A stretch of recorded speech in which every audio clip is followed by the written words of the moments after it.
Yo, salute y'all. More nonsense on the way. This was something I was gonna try to sing and do yesterday, but you know, wasn't the case here. But Uncle Lean is here. Gonna do some Mets, Rockies, plus talk about Money in the Bank. Well, for those who didn't watch it, and for those who ain't watching me, just catching on playback. Now somebody gonna see it. Somebody got to see it. But yeah, hold on, drink with me. Drink with me now. I got the cool water. Got another bottle of water about to be frozen in a matter of hours.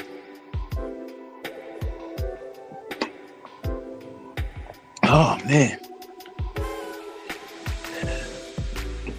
Welcome to my channel, my only channel with music playing while the Met game is on. So StreamYard is really good. Well, you're running out of time on your plan. Yo, I got 7.5 hours left.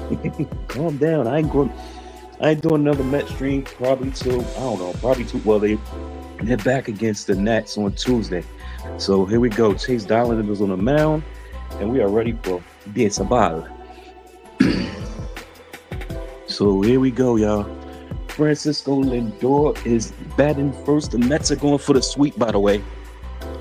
So after the Mets swept the Rockies, the city, they went to Miami and swept the Marlins, only to come back home and be on the verge of getting swept again by the Mets. So Chase Dollander was on the mound. They showed the lineup already. I know who's going through it. So first pitch strike to Lindor, by the way. So basically, your top four, your regular four: Lindor, Nimmo, Soto, Alonso, and I think McNeil is playing second or center. No, McNeil is playing second, I think. Mauricio's DHing. Beatty Met is hit seventh, and somebody else is. We'll go to it as we go along. As it's now 1-2 to Lindor. Lindor popped the second pitch back, and then Dollander tried to get him to chase low, but it was in the dirt. So 1-2. Mets won 8-1, by the way, yesterday. The 1-2 pitch up high, 2-2. Yeah, I don't know if you saw, but for those who did see it, I'm gonna talk about it anyway during each commercial. I'll go by like key points to PLE. It's now full count to Lindor. Frankie Lindor hitting 289, 14 home runs, 38 RBIs.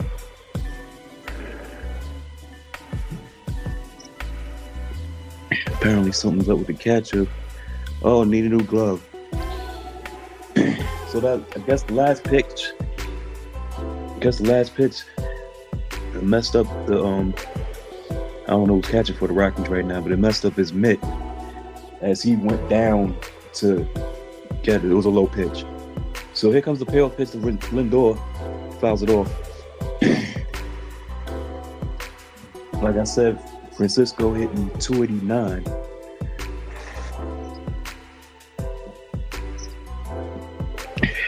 Four for 8 in the series. 4 for 8. 4 for 6. I think he said 4 for 6. He had a few hits last night. And pitch on the outside corner, strike 3 call. So Francisco thought he was gonna coax a walk out the pitcher, but no avail. That's a strike. Guess they showed a replay. I was on the outside corner. And that'll bring up Brandon Nimmo. And that's basically stockpiling the lefties against the right-handed Dollander.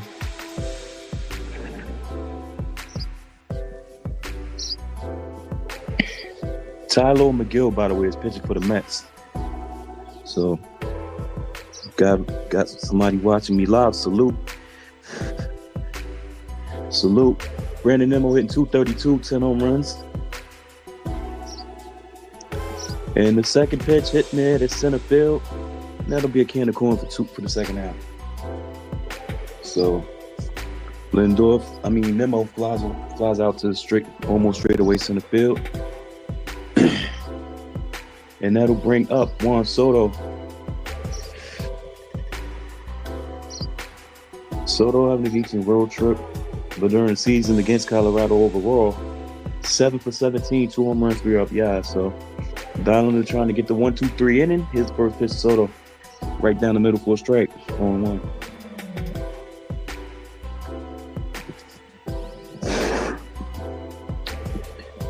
Chase Dollander on the mound for the Rockies.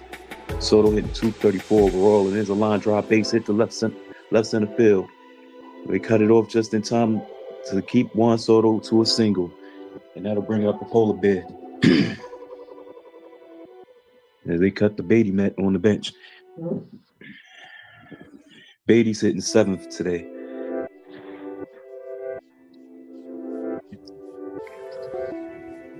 He's heading to the outside corner, and Juan Soto just went with the pitch, slapped it, just slapped it. Left center field.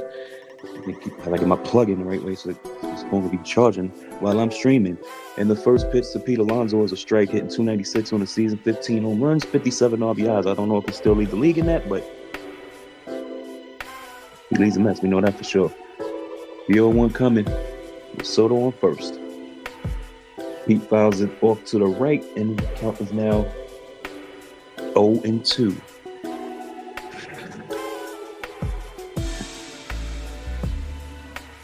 Chase Dollander about to throw his 14th pitch of the inning, the 0-2, and it's fouled off. Count remains 0-2.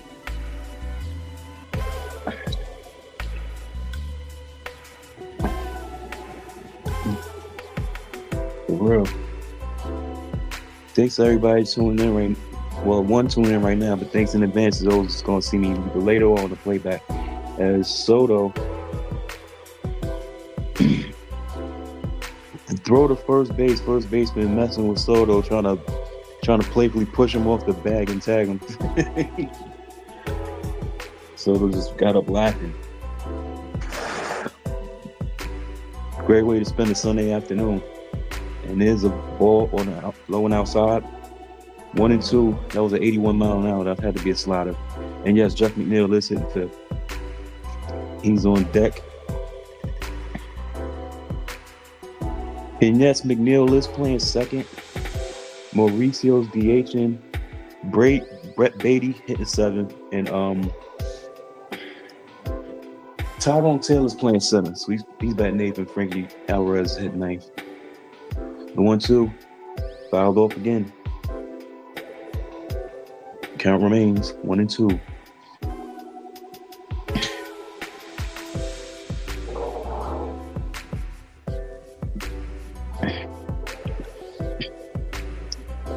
Mets keep rolling, trying to get the 3-game sweep and trying to build up on that 2.5-game lead on Philly. And Pete waves and misses for strike 3. So 1 hit, 1 left. We go to the bottom of the first. Rockies coming up the bat now. Drink with me.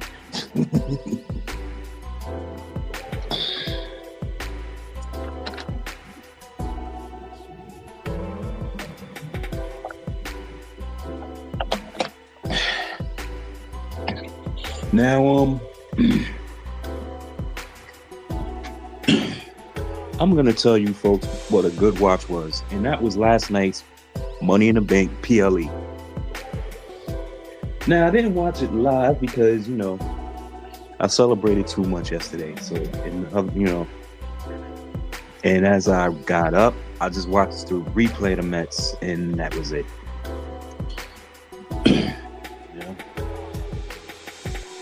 And I actually tried to watch Money in the Bank. I fell asleep on it as I tried to watch it live, but I watched the playback.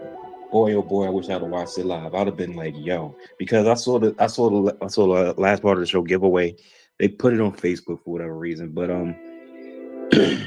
yeah, last night that was a good pay-per-view. I mean, premium live event. For real. For those who don't know what happened, I just want to go through. I just want to go through like. Pause. I'll go with each commercial break. With each commercial break, I'll go through it. So, in essence, the women's ladder match.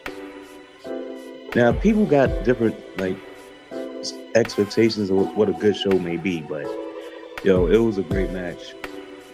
You know, Naomi, Stephanie Vaquer, Julia, Rhea Ripley, Roxanne Perez, and Alexa Bliss.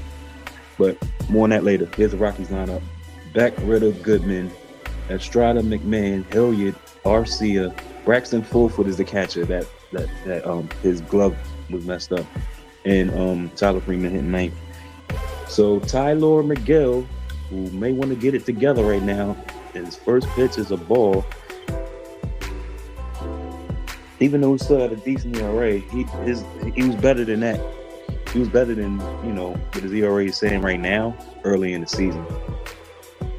But he's been a strikeout machine type. You know what I'm saying? 59 2/3 innings, 79 strikeouts. And the second pitch almost hit back. Well, at least almost grazed his jersey. So McGill, that one was way inside. 2-0 is a pitch. Beck kind of swung at ball 3 right there, fouled it off. 2-1. All right, Tyler McGill, 4-4, 3.77 ERA. And Jordan Beck hitting 260, 8 home runs, 18 RBIs, 3 for 7 in the series, by the way. The 2-1, another foul ball, which could have landed on the inside corner, but as well as was fouled off. So they go through the last 2 appearances, over 100 pitches, more than 5 innings, and at least 6 strikeouts. 7 in the Tuesday start against the Dodgers, and he swings and misses. Beck does right on the pitch, right down the middle for the first out of the game for the Rockies.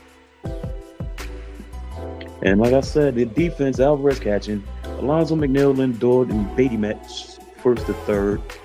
In the outfield, Nemo, Taylor, and Soto. Like I said, Mauricio's playing, but he's DHing. Juan Soto, a 4-time All-Star. I was looking at the graphics. Just keep talking while the game is playing. First pitch to... Is that Estrada? No, it's Ryan Ritter. That's right. He's hitting second. Ryan Ritter, 2 for 8 in his young career. He got his first major league hit. You remember last stream I did was game 1 of the series. He had his first major league hit was a triple, and he's down 0-2 right now. The kid could fly, like I was saying the last stream. So Tyler McGill, first 7 pitches, his last 5 pitches have been all strikes. Of course, he threw first 2 pitches ball. So anyway, ready 250. Right down the middle, strike 3 call. So here we go. Tyler rolling. First 2 up, first 2 Ks. Swinging strikeouts for Tyler McGill. And like I said, I gotta talk to you about that women's lineup. So it's about the whole thing, but this is why I titled it More Nonsense. Well, I was gonna talk about other nonsense before then, but as it is, first pitch to Hunter Goodman. He's DH. He's usually the catcher. He's DHing today. It's like I said, Fulford is catching for the Rockies today. So Tyler down in the count 1-0. It's 1-1 now with a swinging strike.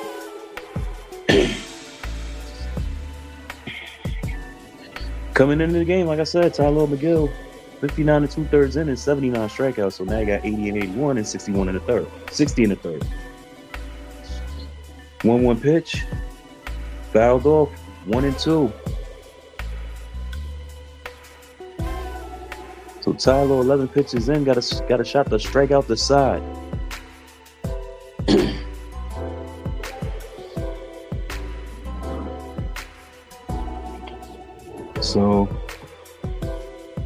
count is 1-2.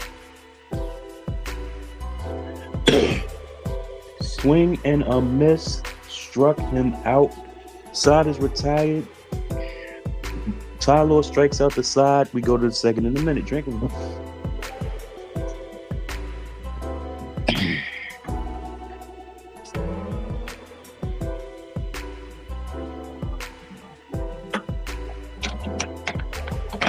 Man, oh man, it shudders.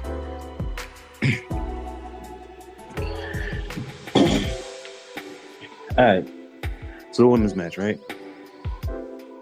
Hard hitting, that went for like a good half hour. That happened for like a good half hour. So many ladder spots. We had like dueling moves and things of that nature. Like one of the spots was the Code Red / Pop Rocks in stereo. Done. Performed by Alexa Bliss to Naomi and Roxanne Perez to Stephanie Vaquer. And then Stephanie Vaquer did the Devil's Kiss on Rhea Ripley. It was probably very Rhea Ripley, and this is in no particular order, by the way. But you know, a lot of stalemates during the match. But when the smoke cleared, Naomi won that match. And Naomi is the 2025 Miss Money in the Bank, and there's like many ways that they could, if you know what I'm saying, if you ain't watching reviews, I'm telling you, there's many ways going forward how Naomi could cash in and who she could possibly cash in on. But it's going to mainly be, I think, in my opinion, it's going to be the main part of that cash in is going to be on the SmackDown side. She's going to cash in for women's WWE title. We're back. Around the majors. Well, Bryce Harper's on the IL, and the thing I like to do because I don't like Philadelphia sports teams. I like to just go look on the Phillies post game YouTube channel. Oh my goodness, yo, it is crazy. It is so crazy. But more on that in a minute. Jeff McNeil's at the plate, and he's down the count 0-2. McNeil hitting 240, 4 home runs, 13 RBIs. Hit his 4th home run last night. Otherwise, he's 2 for 7 in the series. And there's a foul ball. Foul. They're gonna show the home run now. Yep. He laced that pitch into the, I guess it was the Mets bullpen.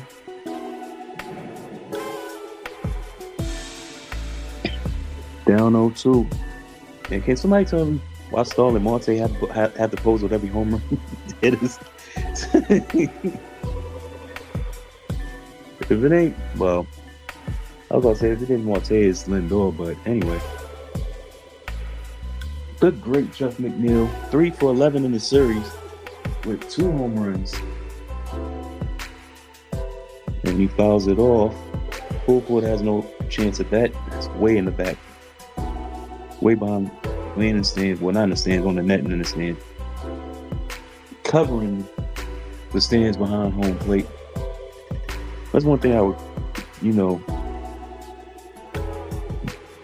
like end myself for like a nice little seat above home plate, behind home plate. I was always in the bleed sections, but not always. I had a couple of good seats at Citi Field and Shea when I was in New York. But enough about me. Let's talk about the Mets. 1-2 to Jeff McNeil. Garland is about to throw his 24th pitch of the game. And it's low, 2-2, low and in. So after this game, the Mets played the Nationals, who are 30-34. Third in the National League East. And their star James Wood has 16 home runs on the season. And the last pitch was outside full count. Ronnie Mauricio Glad he's back. He's on deck. After missing all of 2024, he came back with his West trip.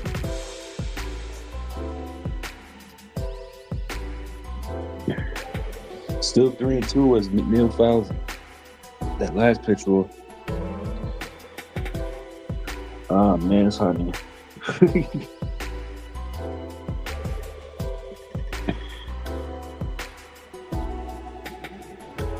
So McNeil 3-2 pitch, and there's a fly ball. The right field is pretty deep. Going back is the right fielder. Freeman at the wall and it's gone. So they're great. Jeff McNeil takes a 3-2 pitch and hits it over the high right field fence. And the Mets have struck first. It's 1-0 New York. Jeff McNeil just hit his 5th home run of the season. And Met fans, there's a Met takeover in Denver, y'all.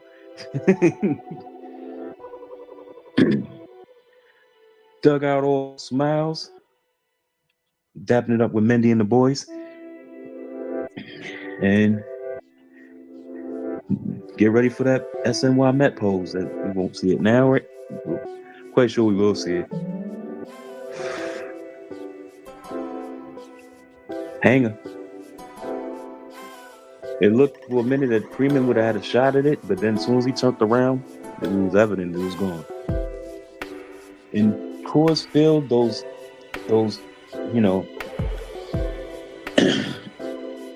those fences are high. Where the bullpen's at. As Ronnie Mauricio gets a base hit on a 1-1 pitch to right field.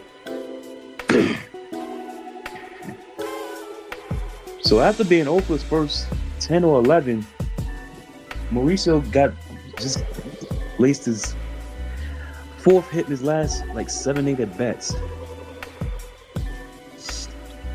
So he's beginning to pick it up as they keep showing replays of him. Mauricio homered last night too. And that'll bring up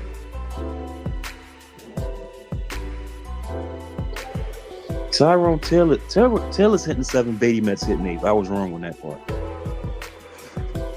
Orlando Arcia is playing first base. But anyway, Tyrone Taylor, 0 for 4 with an RBI in this series. He's not in 233 with 10 RBIs and his lone home run.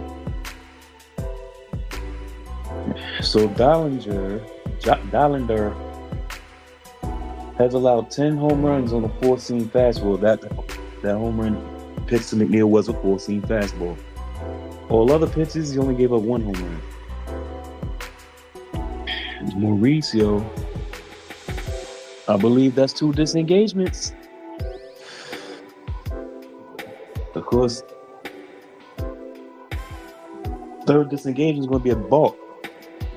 You only allow two disengagements before, without an out to that batter. So another 4-seam fastball that was outside though. 2-0 to Tyrone Taylor, and like I said, Beatty Met on deck. 2-0, now 3-0. That was like a 90-mile-an-hour slider.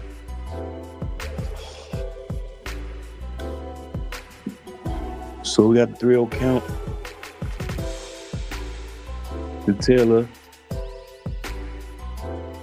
Right down the middle for a strike. More so get me old. That was 98 miles an hour. Dollinger has gas. He has gas. He can really get it up there. 3-1, ball 4, way inside. So Tyrone Taylor walks, Mauricio goes to second, and now Brett Beatty will be the batter with Francisco Alvarez hitting 9th and on deck. Beatty went for 8 in the series, hitting 230 now. He's tailed off a bit recently. And here comes the pitcher coach of the Rockies. They're gonna talk it over. And but like I said, as far as That women's ladder match was crazy. Naomi won that, and like I said, she'll be on the Smack. She'll probably be terrorizing the women's division with that on SmackDown. Raw, not too sure, but anything can happen. Because remember, they got King and Queen of the Ring coming up, and I think the finals of that is going to be on Night of Champions. I'm not sure because that's the next PLE end of this month, like 3 weeks. So that's where I'm going. That's why I think they're gonna go with the Naomi thing. With the Money in the Bank joint, because I guess whoever it's like, I mean, it could go anywhere. But my prediction is a SmackDown side. Beatty met just swung and missed at the first pitch. 0-1 to Beatty. Is Chase Dollander is about to throw pitch number 37, and it's outside. So he's gonna have to get a few more pitches in there, and the Mets are making him work because Dollander 37 pitches, working 1+. He hasn't gotten it out yet in the second inning. So he's gonna be above the little 15 pitches an inning. That'd be the average. Meanwhile, Tyler is below that in his full inning. 2-1 to Brett Beatty. Dollander set the pitch, and there's a fly ball to left field, not too deep, and that'll be the first out. Beck makes the catch, and the run is hold at first and second.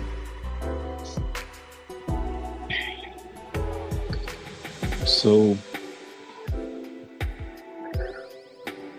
as they talk about, oh yeah. All right, the alumni class. Now I'm watching the Rico Bronya on I'm watching the Rico Bronya on Evans joint, and he's talking about the stadium class, the alumni classic. It's crazy. It's crazy. Shea Stadium versus City Field. Now it's like the Legends of Shea versus, what I'm saying, like the last decade I think, or last year, the last decade of Shea versus the first decade of City Field, something like that. But anyway, so 1-1 on Alvarez, by the way. Yo, Alvin was funny because he said what I was thinking. It's like basically saying what I'm saying. I'm like, yo, just say Old Timers Day. Just got a little theme: Shea Stadium versus City Field. Okay. But the players that's going to be playing, it's like, yo, Noah Syndergaard, did he retire yet? He's gonna be in the Alumni Classic, pitching for City Field, and it's 3 innings, by the way. Before the Mets face the Rangers, I think that's on September 13th, something like that. I know it's in September. And it's 63 degrees in Denver, 86 in Virginia, by the way. 1-2 pitched Alvarez. And it's now 2-2. Fulford had to go in the dirt and get that one too. Hopefully this glove don't mess up. Oh, by the way, if you want to do this, do that. Just saying. 2-2 to Alvarez, 44th pitch of the game. And now Alvarez in the short center field is going to be taking on a hop. Mauricio is going to score. And the Mets take a 2-0 lead. Francisco Alvarez dunks a single to drive in Mauricio. And now Mauricio scores. Taylor the second. And that'll bring up Francisco Lindor. Good piece of hitting by Alvarez. He's kind of jammed. But yet and still, the center fielder had to take it on a hop. Let's see, Mauricio play right in front of him. Yep, he can walk on.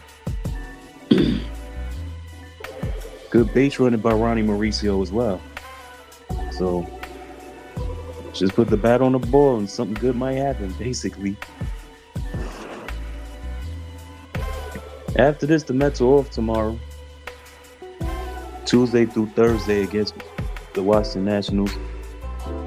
And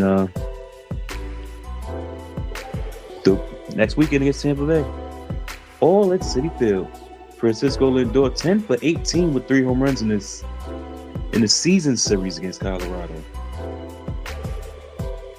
And the bullpen is up early. Juan Mejia, the right-hander for the Rockies in the bullpen. So, short leash basically with Dollander. The 1-1 pitch coming. Not framed good enough, 2-1. The box, the SNY/Picks box. This game is on Picks 11 in New York, by the way. 2-1 pitch. Inside ball 3. Nemo on deck, and Dollander's in danger of walking the bases loaded. 48 pitches in through 1 1/3. Mets got a chance to bust this thing open and just cruise with the sweep. 3-1 pitch. Excuse me, hit. Excuse me, swing. I don't know why Lindor didn't. I don't know why Dollander didn't try to throw to second. He could have had a 1-4 or 1-6-3 double play, maybe. But as it is, Taylor the third, Alvarez the second. That'll bring Brandon Nimmo. While his average is in the 230s, he does have 10 home runs. So what do the Rockies do here? They're gonna pitch to him. This will be pitch number 50.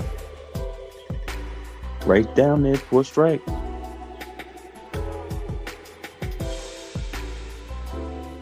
Career at Coors Field. I think it's only 22 games at Coors Field. Anyway, Nemo career at Coors Field, 345, 4 home runs, 14 RBIs. 0-1 pitch. Fouled off 0-2. Mets up 2-0. Top 2. Got Tyrone Taylor on third base. Francisco Alvarez at second base. And an 0-2 count to the second place hitter, Brandon Nimmo, the left fielder.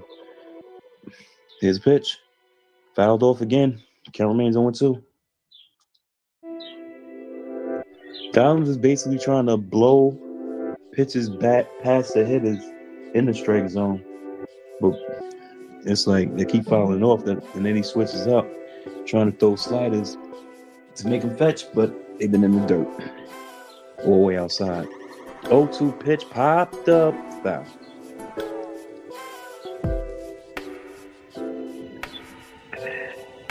Yep. Like I said, the Mets up 2-0. Juan Soto on deck.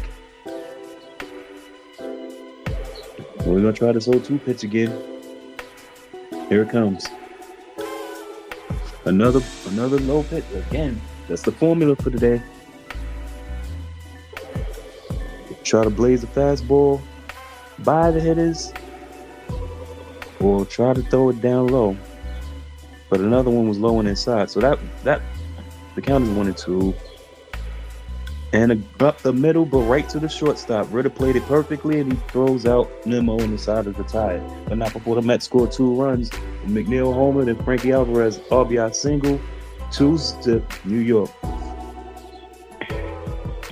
All right, the second match of Money in the Bank was impromptu, as it built off of what happened on Worlds Collide.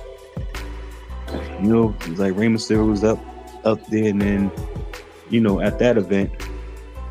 And then Dominic still riding the Razor Deadbeat Dad story, and then starting with everybody that love Ray, but you love my dad and I hate you type deal. You know, so his Octagon Jr. was the target, and Octagon Jr. of course he wrestled for CML. A lot of organizations like CMLL, basically AAA, because WWE owns it now. And then, so him and Dominic go at it. So Dominic's saying, all right, I'll challenge you to a match at Money in the Bank. I'll even put my title on the line. Well, as it would go, match was like, it was pretty quick as far as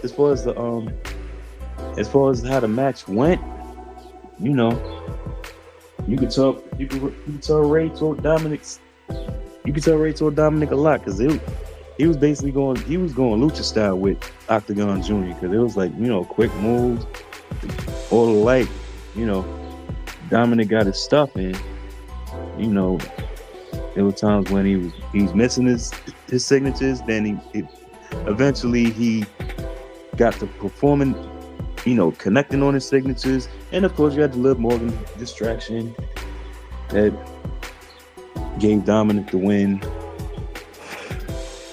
And then he's like, he fancied himself as the greatest IC champion of all time.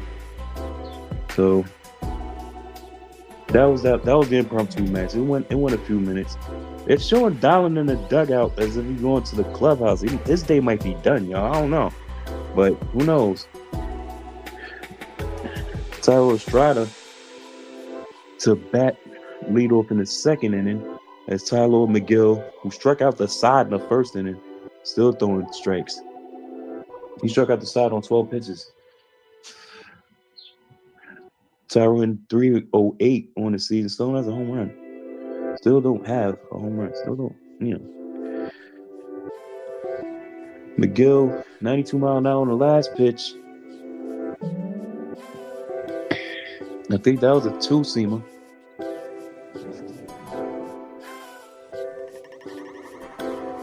And they showed his pitches through the first inning alone. Check the swing, no swing. 2-1 to Estrada. Mets up 2-0 bottom of the second. The 2-1 pitch forthcoming. Ground ball over McGill's over the outstretched glove of McGill, but McNeil plays it perfectly, and that's the first out of the inning. And they're showing a sequence of pitches.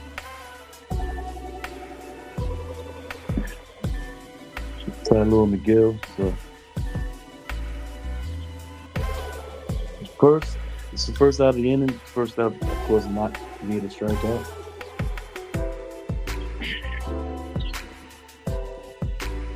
So Sam Hilliard at the plate. No, that's Ryan McMahon. Hilliard's hitting 6. Ryan McMahon had a 3-hit game in his last night. Now hitting 207 with 7 home runs, 18 RBIs, and there's a pitch outside for ball 1. 1-1.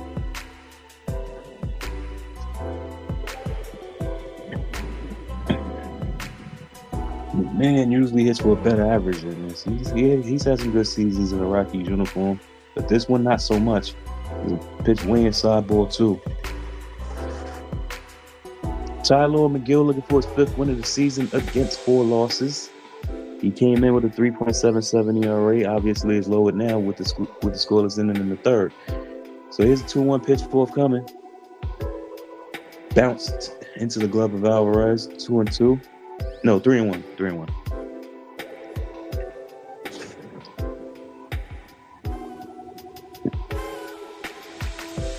McMahon has good power. And Ty Law with his first walk of the game. So Ty Law begin with a walk.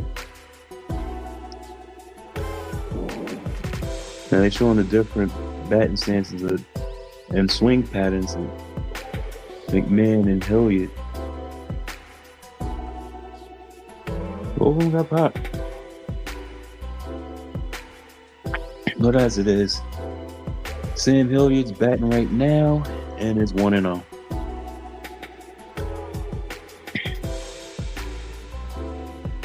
Hilliard's hitting .353.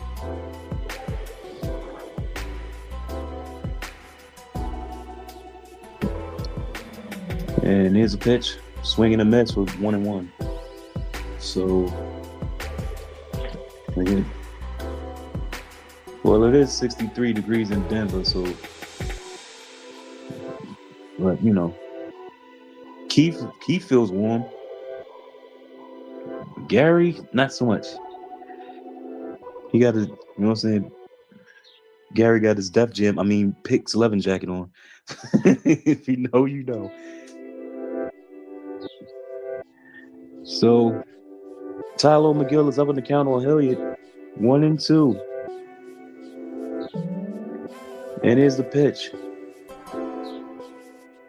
Way inside again, 2-2. I think these both starting pitchers might want to lay off the slider because these hitters ain't falling for that banana in the tailpipe. So after 12 pitches in the first inning, Tyler McGill has now thrown 14 in the second, and he's at a full count on Sam Hilliard. Hilliard, of course, 5 for 12 against the Mets this season with that home run in Citi Field. So here we go, 3-2 pitch. Runner not going. There's another walk. So Tyler letting it get away from him right now. Last two hitters. And now Huffman's coming out. This is a good mound visit right here. It's like, yo, I'm not gonna let you, you know what I'm saying, give up the ghost here in the early parts of the game. So this is a perfect mound visit. After walking the last two batters, leave it up to Jeremy Huffman to at least, if nothing else, calm Tyler McGill down and drink him.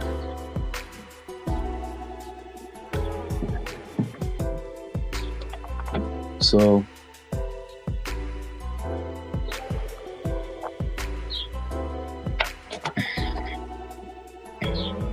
Orlando Arcia should be hitting the plate right now. He's hitting 7th and playing first base. Arcia was hurt for a while. Hence his 188 batting average with 1 home run and 2 RBIs. He just came back from the IL recently. So he hasn't had that many at-bats this year. And there's a first pitch foul ball down the right field line and out of play because they didn't switch Kings. This series, the Rockies showing you why they not the greatest team in baseball right now. 1 for 15 this series with runners in scoring position. Yeah, we're running in scoring position right now. Yo, 1 pitch coming. Mets in double play death, obviously. Fouled in the back. 0-2.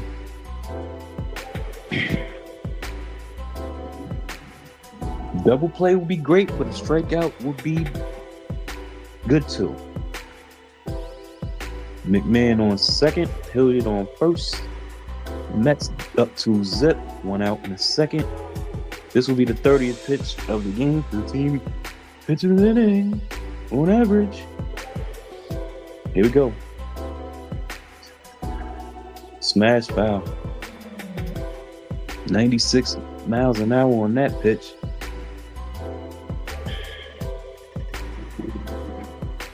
And Keith Fernandez is on camera. What is Keith talking about? Yeah. Check the swing. He went around. Strike 3. 4th strikeout for Tyler McGill. And that'll be the second out. And Fulford will hit. Fulford. I'm like Ralph kind of when Ray Langford used to play.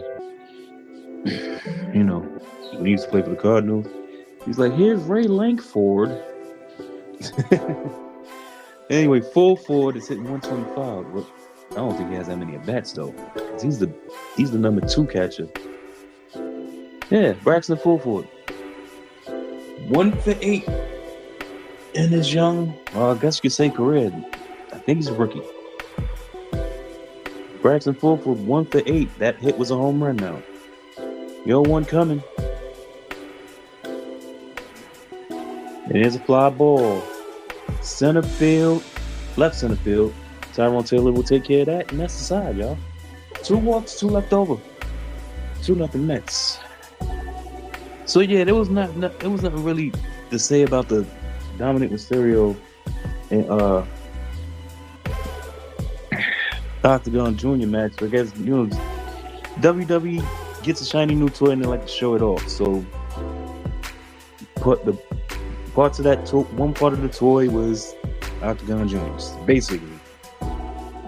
So we go to. There's only 5 matches on the card, by the way, so it ain't really so far as doing that, but it is what it is. So we get to the third match, women's IC title match, Lyra Valkyria versus Becky Lynch, the man. It was, both. It was a good match. You know what I'm saying? They both ladies got their stuff in. It's like it was like they're going for finishes, not hitting the finishes. Then it was like always it was a lot of back and forth. Counters and all that other good stuff. And both when actions built to the outside, Becky hit her manhandle slam. Lyra Valkyria hit her Nightwing. They both barely got in on a 10 count. And there was a point of the match, and like I said, no particular order really, because I ain't got no notes down. There was one time like Becky hit a Superman handle slam off the second rope, something like the second turnbuckle, or what have you, and Lyra Valkyria got out of that. And there was another point in the match where it was like Lyra countered an armbar into a half crab, and then like I said, after all that, when the smoke cleared with that, it was, what I'm saying, it was like a mini roll-up fest, and then Becky won by holding the tights. I'll get to the aftermath of that match after this top of the third, which just began with Juan Soto taking a strike and now taking a ball. So it's 1-1 on Juan Soto. Soto singled his first time up, only to be stranded at first.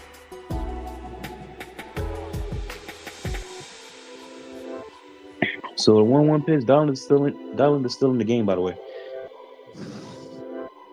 Took a little something off that pitch, and it's now 2-1. Pete Alonso on deck. He ended the inning with a strikeout. Ended the first inning with a strikeout. So next pitch is the ball, and now it's 3-1. Like I said, the Mets are looking for a sweep for their 42nd win of the season. And Soto takes a strike. It was on the corner. There was no squeeze on that one. Full count. And and it's showing the close up of the umpire, but the umpire was right. That was a strike. That was right on the corner. And now the payoff pitch is lined in the right field for a base hit. So Juan Soto has himself a 2-hit game, y'all. Tranquil. Now to bring up Pete Alonso, like I said, it's being classic.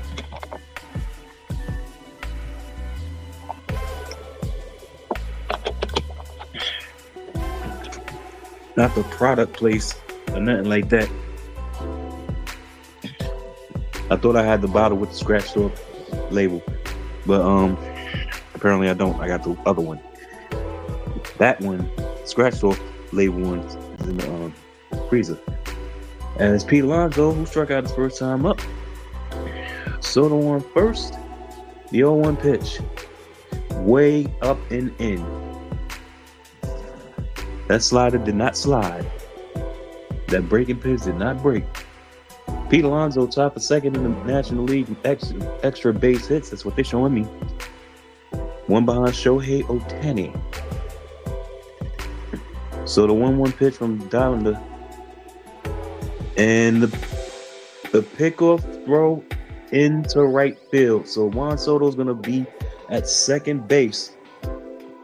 We didn't, you know what I'm saying?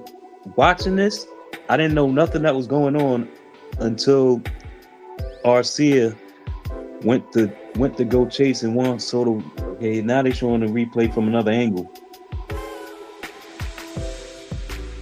Okay, that went off the glove of Arcia.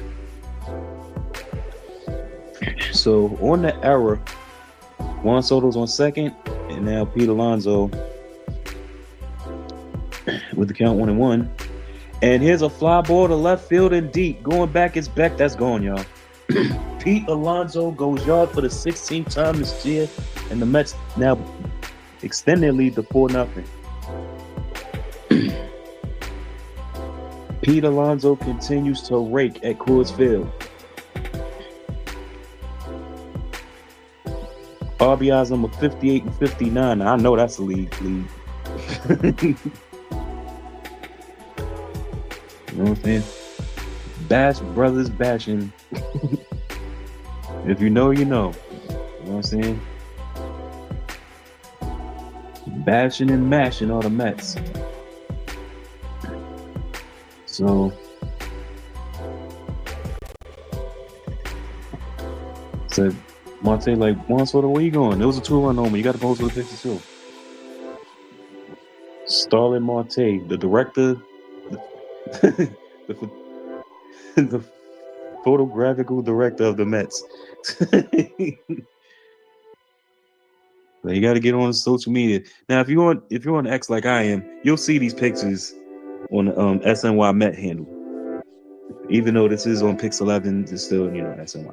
But they showed it replay where the home run landed. Alonso's home run, not McNeil. We know McNeil's at the plate right now. He's down on the count 0-2. Well, 1-2. But McNeil hit the other home run. He homered in the second inning, his first time up. So Dowling is in some deep-ish.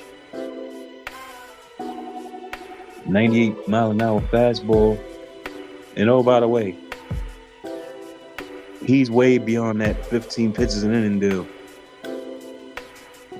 Because right now, he's 2+, 4 runs given up without, well, I was going to say without getting out, but the 69th pitch gets McNeil swinging, so. Oh, yeah, by the way, we got a little Met history for you. That home run Pete just hit just tied David Wright for second all time. And he's 10 home runs behind my favorite Met of all time, Darryl Strawberry. Yep. I got a little top. I got top 10 Mets of all time. You know what I'm saying? And it's like the crazy trip part about it. My top 10 as a 41-year Met fan, year-long Met fan. Some players on my list ain't even gonna be like what you think. As Ronnie Mauricio, what do you know? Got another base hit. So the Met fans are doing the number. That's their joint. That's their joint this year. That's their joint this year.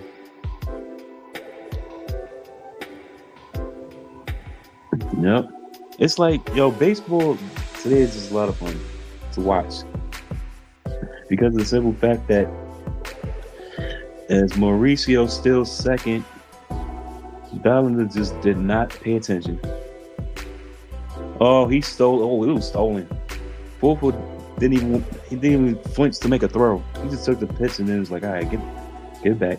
As Taylor takes a 1-0 pitch to left field, and that's going to go to the wall. Mauricio walks home again, and Taylor's going to have a double, and the Mets now lead 5-0. So Tyrone Taylor, his first hit of the series, results in the second RBI of the series. Of course, he walked his first time up. So Ronnie Mauricio, after stealing second base blind, gets to walk home as Taylor ropes a 1-0 pitch all the way to the wall. So it's RBI double. That gives him 11 on the season. And that'll bring up Beatty Met.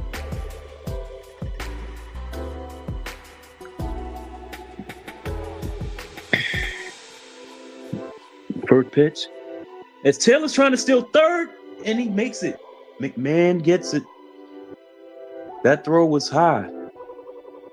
So they're just the Mets are stealing. They're robbing bases blind right now. Taylor was all systems go, and that was a horrible throw by Fulford. He probably should have kept that. He probably should have kept that base, that ball, that pitch in his glove. As Beatty, with the infield in, grounds to short. And there was nowhere for Tyrone Taylor to go but back to third. So with the second out, that'll bring up Francisco Alvarez. Like I said, the Mets are 41-24. And they're up 4 games on Philly. Nationals 10.5 back. Braves, they lost 6 straight. And then bringing up the rear is the Marlins, who apparently can't beat Colorado. So Francisco Alvarez with his 1-for-1, he's down at 245. Still only has a 1 home run though, and now 9 RBIs, and that's a ground ball, too short, and that'll retire the side. But the Mets scored 3 more, and they're up now 5-0. 3 runs, 4 hits, and an error. All right, where we at? Oh yeah, the Lyra and Becky match, right? So Becky wins by roll up, holding the tights. She won, of course. She's a girl. And then, as far as the step went, you know, if Lyra was to win, Becky can't challenge for the IC belt long as she's champion. But if Becky wins, Lyra had to raise her hand. So Lyra raised her hand, and then Becky was like, "Nah, you gotta raise my hand and keep my hand up all 4 sides of the ring." All right, you know, Lyra's a sport, right? But you could see in the face that it was pissing her off. So now it's like, oh no, you got to put the belt on me. Lyra's like, all right, bitch. You know what I'm saying? I don't know if she said that. If she did, we couldn't hear it on Peacock. But anyway, she's like, all right. She put the belt on her, and then Becky's still gloating. And Lyra's like, eat this one. Had to eat a German suplex and a Nightwing before she went out the ring, threw her hands out like, what? She didn't say what, but yeah, that's how that match ended. Then there was the men's Money in the Bank ladder match. Now, if you're gonna overbook a ladder match, do it like they did last night. But anyway, we'll go back to the game. I promise, I told you about that. But I'm going to talk about this right now. We almost an hour into the stream,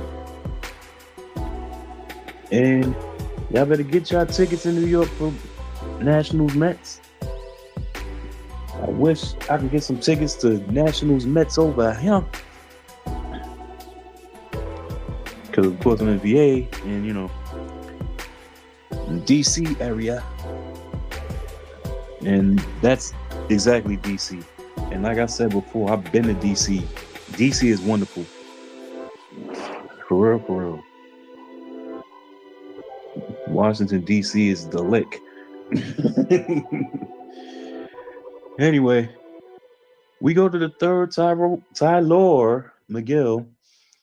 First pitch is a ball. That was his 34th pitch. His 35th pitch is forthcoming. Tyler Freeman, the batter, 288 average, 2 for 6 in the series with his home run. It wasn't hit here. I mean, there.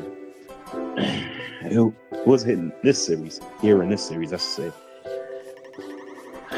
But it was hitting City Field. He did hit that. He hit a home run, I think it was last Sunday. The 2-0 pitch hit the short. Lindor picks it clean, throws the first out of the inning. And that'll bring up Jordan back. Mets up 5-0.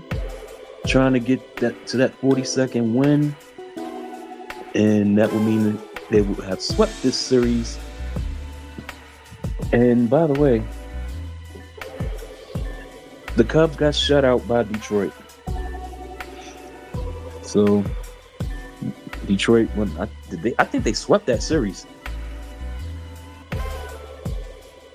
and that pretty much solidifies. I mean, it pretty much solidifies what the Mets are doing right now, solidifying themselves as being the number one team in the National League. But with that win by Detroit over the Cubs, as this ball's hit deep to left field, but not deep enough. Brandon Nimmo makes the catch, 2 outs. With that win by Detroit, I think they're still the best team in baseball. I don't know, but let me bring out my trusted fails to work tablet, because I want to look at some standings while I'm doing this. Is Juan Mejia is still in the bullpen. You gotta wonder if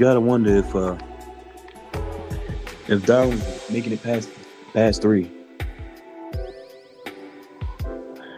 As Ryan Ritter comes to the plate, he struck out his first time up, as did basically the first 3 hitters struck out their first time up.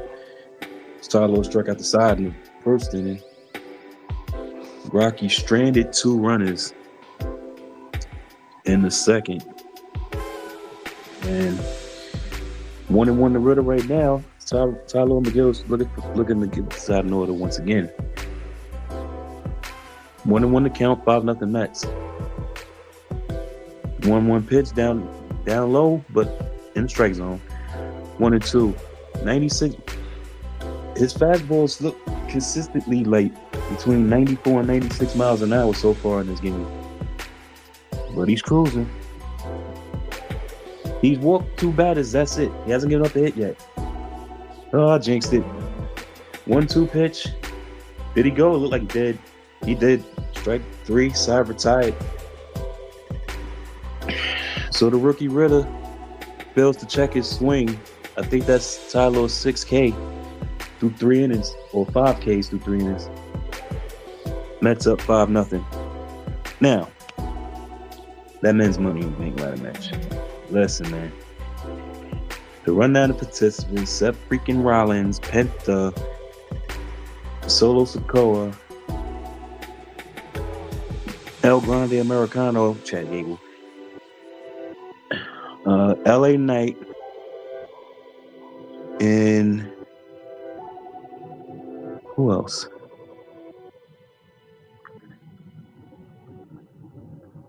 Had three faces in the matchup, obviously. Who was the 6th man again? Damn. Trying to think. Up, drinking me.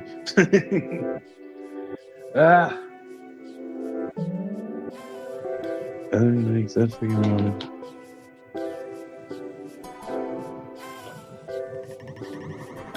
It's every grind. Solo score. El Grande Americano.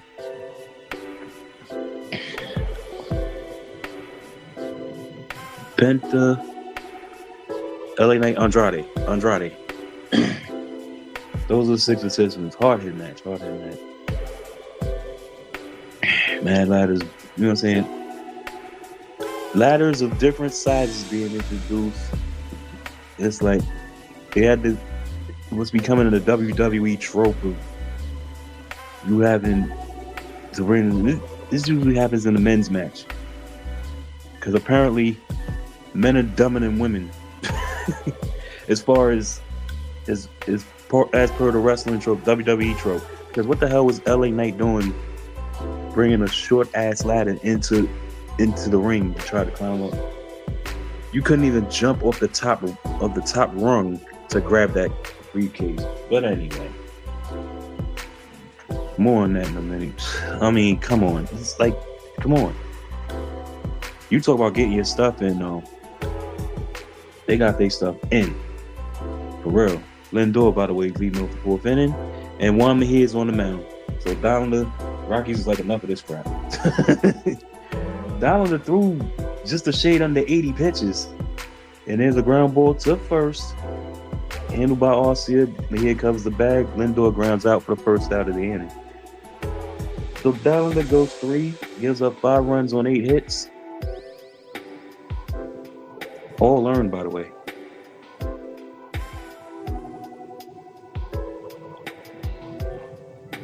So Mejia because that throwing error on with Juan Soto on first. Alonso homered after that, so that run is earned. So 5 earned runs in 3 innings. And that'll bring a Brandon Nimmo lined out and grounded out his first 2 at bats. Hitting 230, 10 homers, 34 RBIs. And he muscles it foul to the left. 1-1.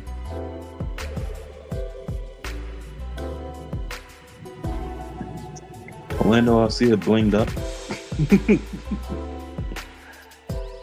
And the 0-1 pitch.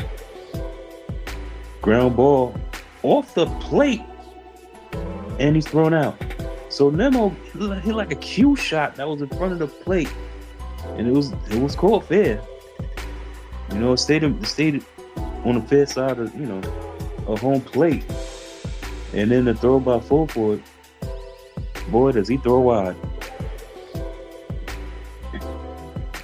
You know what I'm saying? These throws from this catcher, Goodman should have caught instead of DHing. But at any rate, Juan Soto, the batter, working on a perfect day, and he takes first pitch for a strike.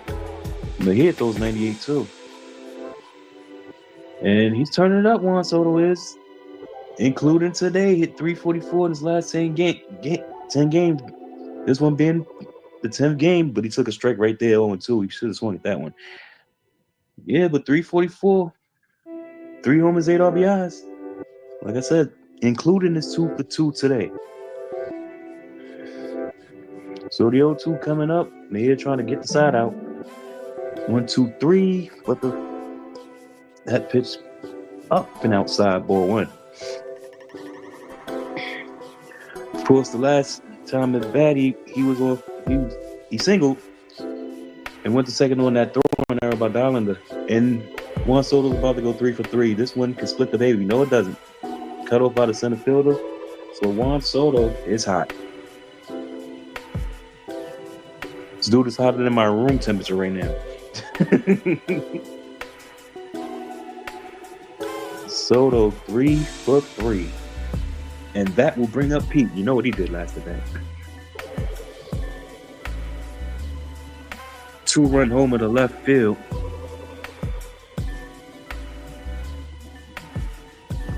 Pete now with 16 home runs. And pitch up and in, ball 1.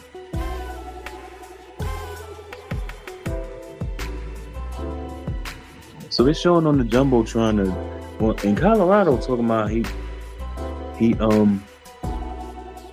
you know how philanthropic he is. Pete with 37 extra base hits. That home run tied Shohei Ohtani for number 1 in the league in extra base hits. Because remember they showed that graphic. So I'm just getting my tablet on.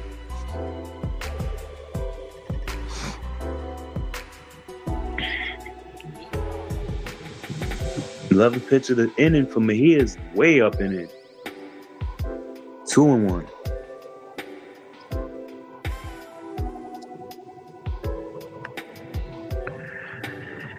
So 2-1 to Pete Alonso.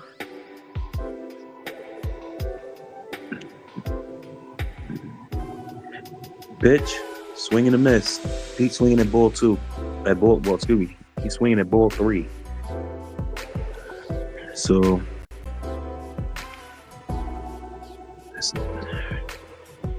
deuces are wild in the 4th inning. Balls, strikes, and outs. And the pitch, he got under that one. Foul ball.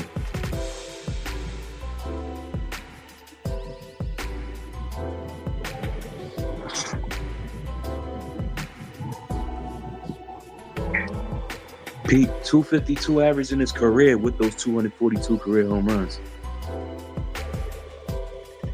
And there's a line dropout.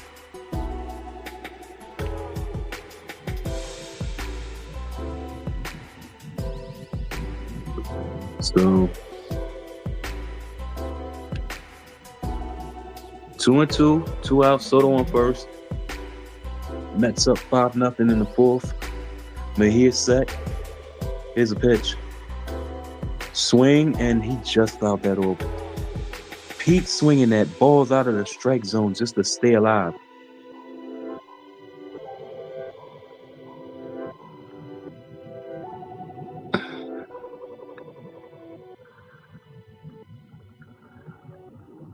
Two and two to count.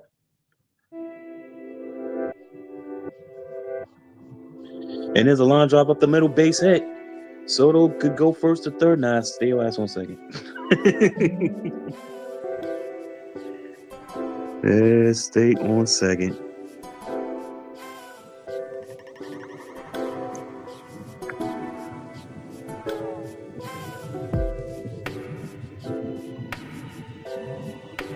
Soto play right in front of him. So staying on second was the right thing to do. But Alonso's now 2 for 3, and that'll bring up Jeff McNeil.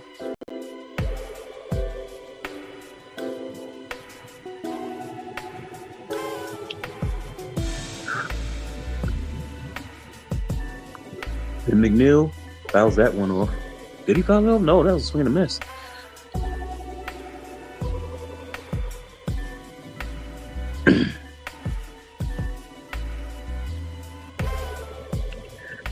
So here we go, 0-1 to Jeff McNeil. And there's a fly ball, deep right field, going back, and McNeil has another one. Gone. 3-run blast for the great Jeff McNeil. He has a 4 RBI game, and this game is busted wide open. The Mets lead it 8-0. McNeil hit I won't say a moonshot. I mean, it was 4 feet. That's showing the distance right now. I'm not guessing off the top of my head. But it was just high and deep. It's like to the point where it's like he wasn't posing for it. He was looking to see how high it is. And then once he seen it traveling further than it was, then he started to round the bases. He wasn't posing for style points. He was just looking. And then it was like, okay, I got it. So McNeil now with 6 home runs. 3-run shot, and Marte, here we go again.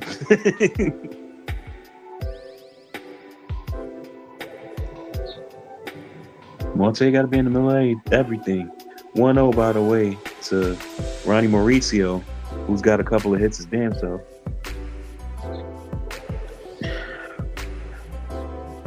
Now hitting 278. He's got a 2-0 count on him right now. So the Mets is raking, y'all. We may as well say it. It's 6 innings away from it. It's 6 defensive innings away from a sweep. So now all of a sudden Mejia can't find the plate after that home run to McNeil. And Mauricio, it's a strike. It hit hit the edge of the plate. So they're going longest home runs, and Ronnie Mauricio, he hit a bomb last night. 456 feet. That's the longest home run a Met has hit this season, and had it last night. Well, today, Ronnie Mauricio is now 2 for 2 with a walk. That last pitch was ball 4. And here comes the pitching coach. Now, with all that was being done, gave up, 2 singles and a home run, and now the pitching coach comes out after the walk.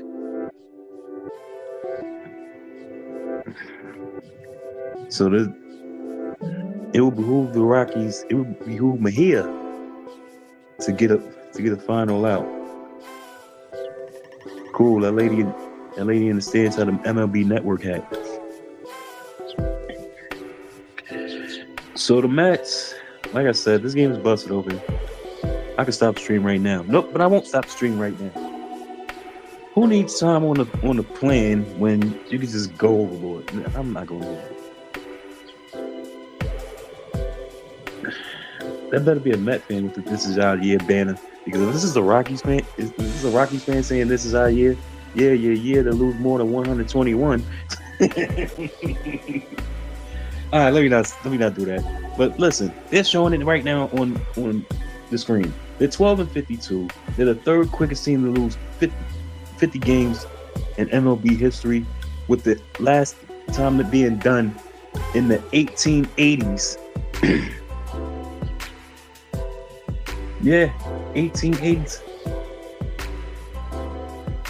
1880s. Last time that was done was 1884, so 141 years later. Team loses 50 games that quick. And folks, they lost their 50th game on June 1st. 2-1 to Taylor. Did he check? He did check. It's 3-1.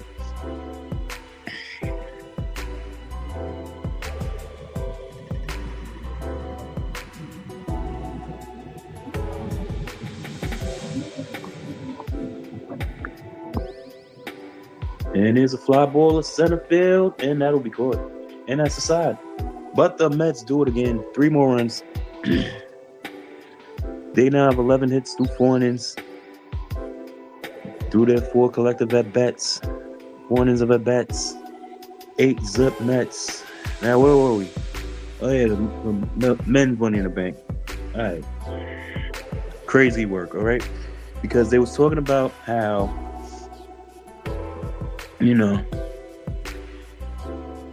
introducing all these ladders. I had to talk about LA Knight with the short ladder. Then they bought regular sized ladders. There was enough to climb up. But as it was these big ass Fireball sponsored ladders that they would introduce into the ring. And then side notes, because being that it was Seth freaking Rollins and it was Solo Sikoa in the ladder match, the goons had to come out. So Seth Rollins had his goon squad come out. Basically, he already had Heyman by his side. So you get a shot of Seth freaking Rollins sitting by the announce table trying to collect himself. Once he does, you get him saying, "Come out now." So,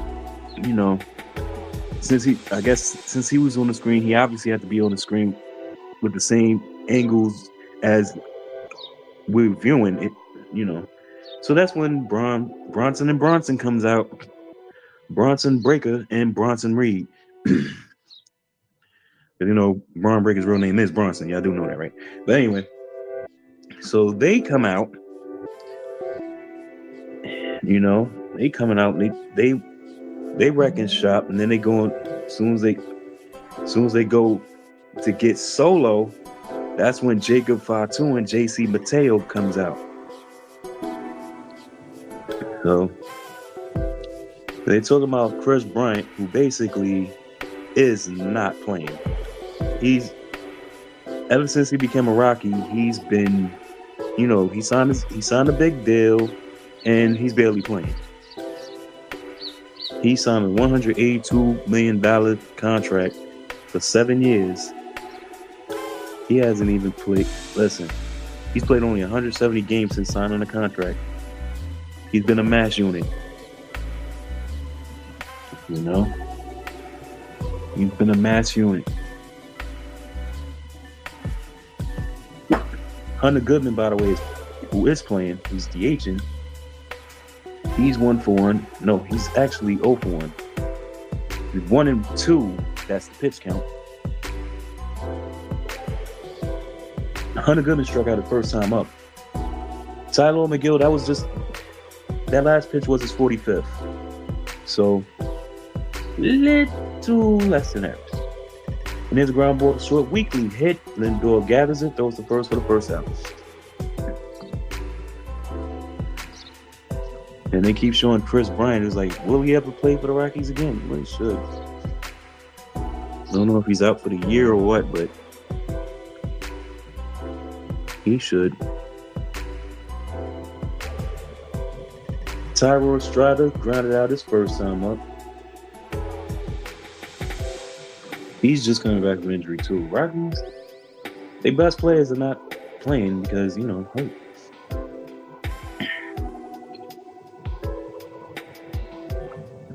They're hurt and experienced, and that's when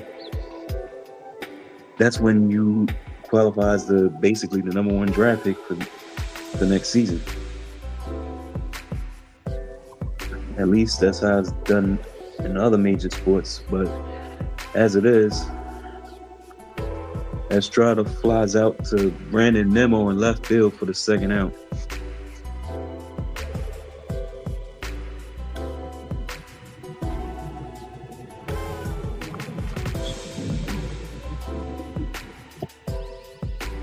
Oh, they took that ball out of play. I don't know what's going on. But if you want to do this, do that. And here's Ryan McMahon, who hits this one deep but foul.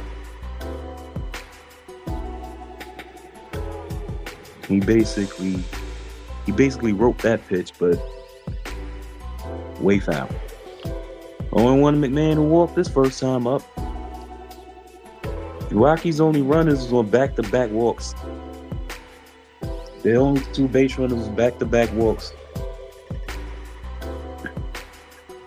So, of course, with that walk, there's nothing to Ryan McMahon's batting average, which is at 207. The 1-1 pitch from Miguel. Swing and a miss. 1-2.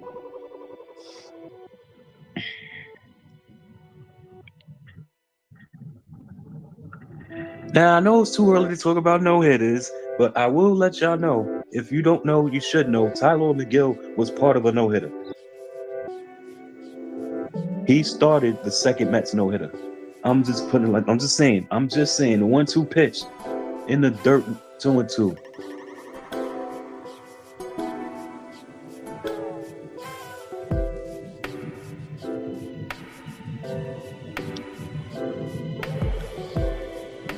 Like I said, I'm just saying.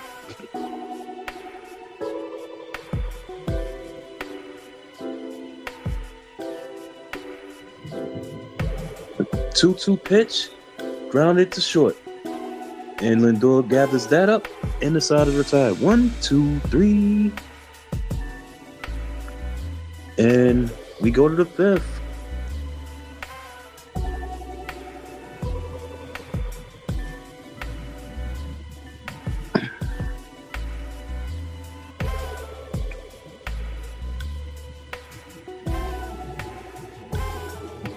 So yeah, so much to talk about.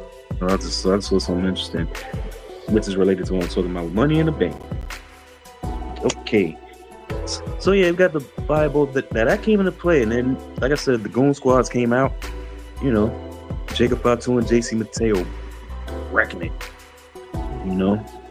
Everybody out of the ring, and JC Mateo got out of the ring doing his things. So.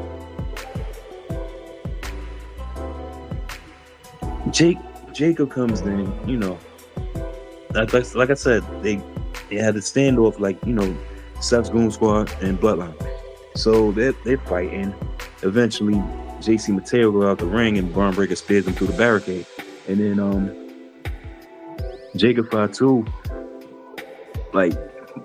he did a pop-up Samoan drop on Big Bronson Reed. Yo, I kid you not. Big Bronson Reed ate a Samoan drop by Jacob Fatu. He powders off. And then it's nobody in the ring but Solo Sikoa and Jacob Fatu. So Solo happy as hell. Solo, let me backtrack for a minute, because Solo was like the MVP of the match as far as that was concerned. Up until that point. Because he's beating people up, and then he's taunting them, and more on that in a minute. More on that in next break. But here we go. Mackenzie Gore, this is the pitching start. This is the starters matchup against Gripper. Jake Irvin against DP, and Michael Soroka against the Ghost. So there's your National versus Met pitching matchup. And it's all bullpen now. Victor Vodnik is gonna come in yet again in this series. So Wama here is one and done. With the 3-run homer given up, Vodnik gets the pitch calm device, and his first batter will be Beatty Met. Brett Beatty, who swings and misses at the first pitch. Vodnik also throws 96. It's like, a lot of people throwing 96 to 98 miles an hour. Dollars threw 98. That was his topper. Mejia's topper was 98. And by the way, Brett Beatty is 0 for 2, flat out and grounded out. Average shrinking down to 227. And he waves at ball 2. Well, he waved at ball 3. As it is, it's 2 and 2. Actually, it's 1 and 2. Vodnik threw 3 pitches. It's 1 and 2 to Beatty. Pitch. Grounded. Back to the mound. Go to first. Yeah, I just got him too. Vodnik took his sweet time to underhand that. You gotta throw a laser to first base. I don't care how close he is to you. Look at this. Beatty's busting it. Yo, this is why the Rockies are 12 pitches. Yeah, he got the out, but still. Beatty could have beat that out. And he almost did. A comeback into the mound. Now bounce high off the plate. Into the glove. And he's taking his sweet time. This is what, man, Bud Black is happy he got fired from that job. Like, look at these. I know Bud Black is happy that the Rockies organization told him to book it. Wow, Francisco Alvarez the batter. Jeff McNeil and Pete Alonso having the time. Popped up. Short right field, well, Freeman can't get it. The foul ball eluded Tyler Freeman. He was about to crash into the net. No error. He just didn't catch it.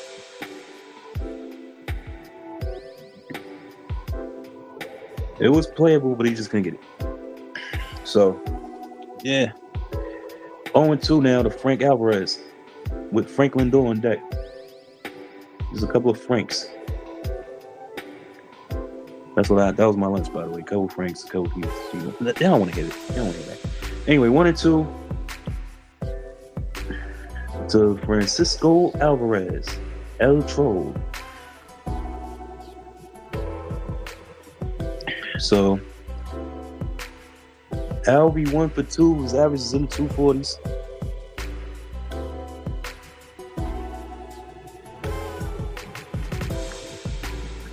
So there you go. Pitch low and outside for ball 2.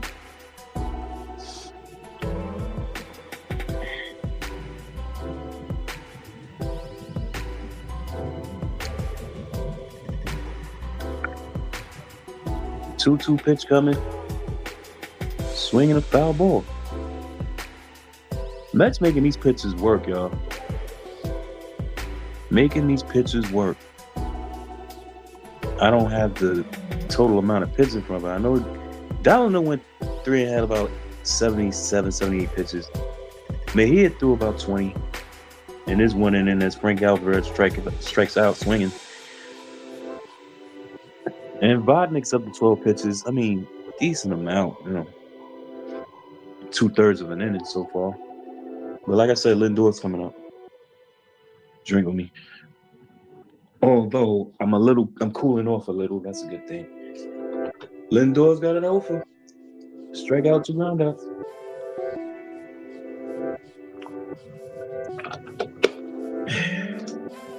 Corner, strike one.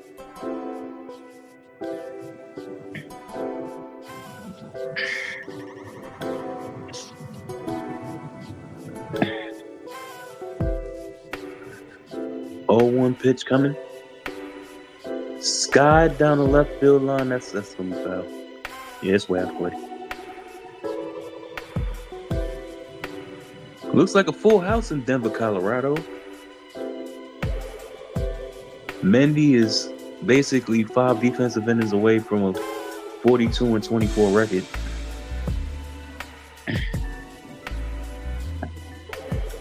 And an excuse me swing out of play.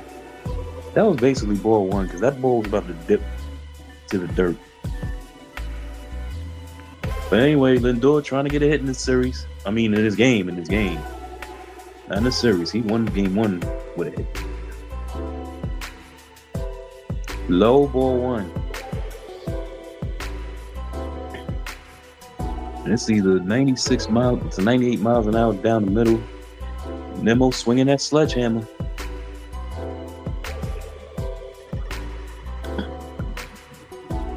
Two and two.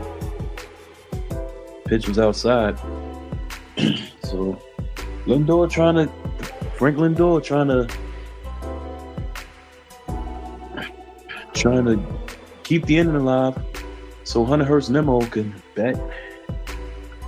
And a swing and a miss, strike 3. Second strikeout Lindor today. He's now 0 for 4. And we go to the bottom of the 5th, and I can talk to you more about. Oh, wait a minute, the hat game is on. Yes, the hat game. Let's see. They do this. Like I said, I'm streaming this on MLB.TV. But anyway, I believe it's going to be hat number 1. Let's see. Is it hat number 1? I say number 1. It was number 2. Damn it. Anyway, we're back. Now, like I said, the lads coming to play. So Jacob Fatu and Solo Sikoa. Glad y'all really following this for me. Solo Sikoa and Jacob Fatu in the ring together. Ladder still in place. So Jake, you know what I'm saying? Jacob repositions the ladder. Solo gives him a hug. It's like, yo, and he's looking around like a guard dog. Like, yeah, who coming in the ring? Who wants to smoke? Basically, you know. So Solo's climbing up the ladder. Then this is how you know how facing heel turns happen in WWE. That one long look. So Jacob slowly turns around and watches Solo. Jacob slowly turns around and watch Solo Sikoa climbing up the rungs to try to retrieve that briefcase. So he's looking, and then right then and there, he grabs his foot. Now what happened on SmackDown apparently was basically the evolution deal. You know, the whole heel faction member talks to another heel faction member about the third heel faction member. It was basically the evolution all over again. When Triple H talked to Ric Flair about how stupid Batista is, and then he heard it by the door. That's basically what happened when Solo was talking to JC about Jacob. It's like he heard it, you know? So he Jacob grabs Solo's foot. And Solo, you know, because he's the one that said that Jacob was stupid. Like, yo, what are you doing? What are you doing? Why you grab my leg? So Jacob was like, I hate you, Solo. Hold him off the ladder, start beating the hell out of him. More on that later. Sam Hill is at the plate and the count is 1-1. He walked his first time up. Like I said, Rocky had back-to-back walks, and that's it so far. Ty Loeb with pitch number 56 going. His pitch count is low. And there's a line drive to right field, and that's a base hit. That's going to be a double. Maybe. Yep, it is a double. Sam Hilliard with the first Rocky hit. So now Tyler can relax. Because normally we get that far, you tighten up. when you're giving going so many hitless innings, give up that first hit. Now you can pitch relaxed. You're up 8-0. Listen, now you just pitch the contact for the rest of the game. Pitch the contact for the rest of the game. Just get outs. That all. 56 pitch. You finally get a hit. Here's Orlando Arcia. I was up and in a little bit. It's like a slider that didn't slide. Well, that was a 2-seam fastball. Because the 4-seamers are faster than the 2-seamers. Normally. So the 1-0 pitch. Hilliard on second, nobody out. Ground ball foul, makes the count 1-1.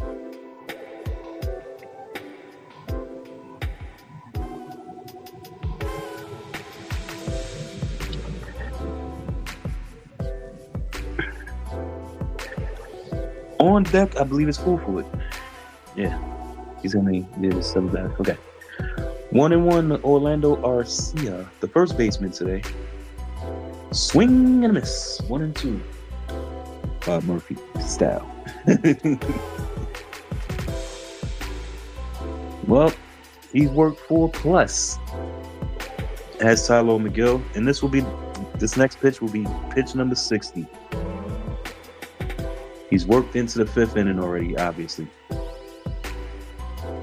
And here it comes. I said, here it comes. Oh, empty search. Foul ball, and the count remains at 1-2.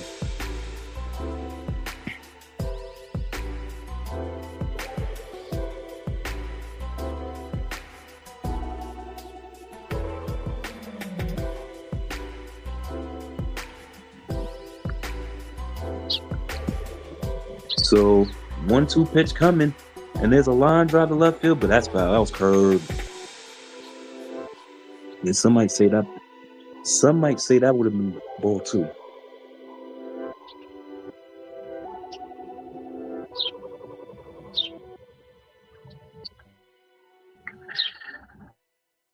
So 1-2 to count to Orlando Arcia. Hilliard on second, like I said, no one out. And pitch. And there's a fly ball left field and deep. Nemo, we'll get it. Hilliard plays in front of him, so he's going to hold it second.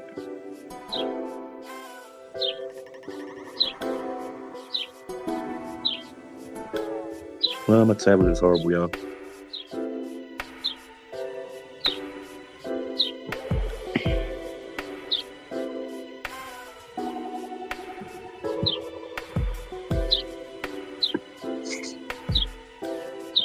Braxton Fulford, the batter, with Hilliard on second and now 1 out, and that pitch was fouled off.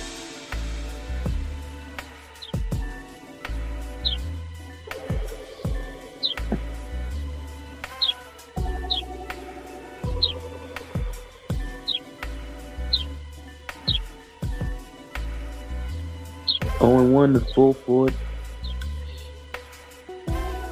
And the pitch outside, ball 1.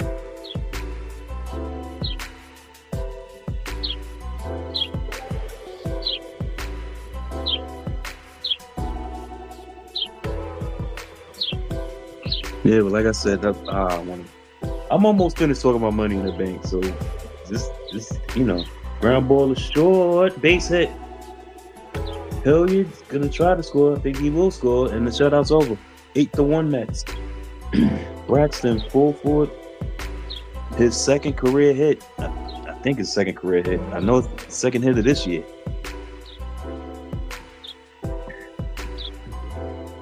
Fulford, now he's down 2 for 10 this season. Like I said, his other hit this year was a home run. So Fulford puts the Rockies on the board with a little CNI single that scores Sam Hilliard, and here's Tyler Freeman, and that pitch is a strike. Tyler Freeman 0 for 1 with a ground out, now hitting 283 with his 1 home run and 6 RBIs. 738 OPS. I don't usually talk about OPS. Swing and a miss, 0-2.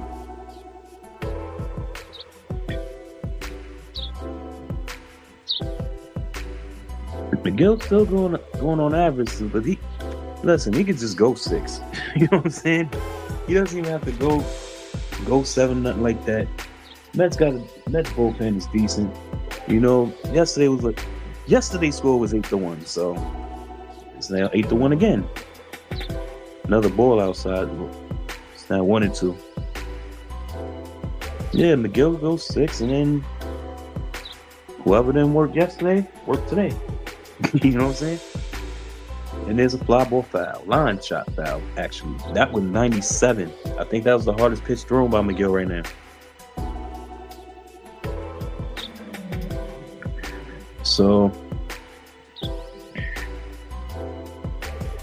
this will be pitch number 70. And here it comes. Up and in, face level, 2-2.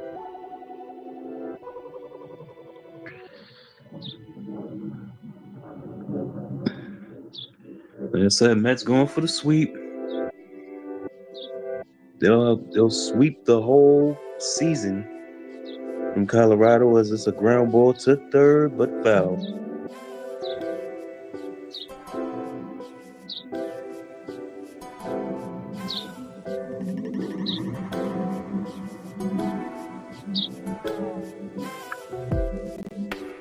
Had to clear my messages and stuff.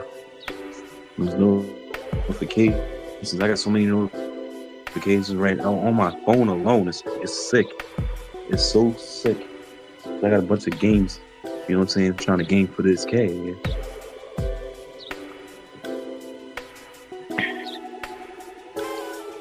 I'm doing this because it's like my last resort is going to be, you know what I'm saying? My last resort's going to be asking 16 subscribers to catch up now, but I ain't, listen. Listen, we ain't doing that. No. 3-2, all 4. So that's the third walk. That's going to be the third walk of the game.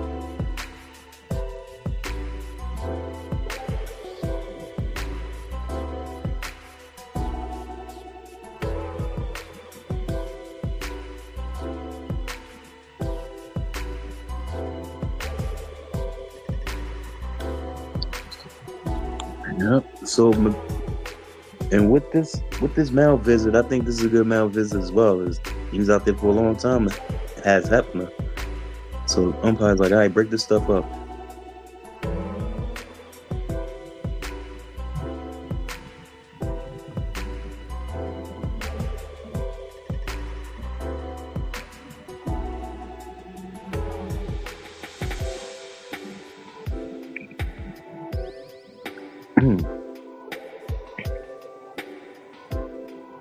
So the Mets, they showing Sports Nation Nightly on Pix 11 in New York.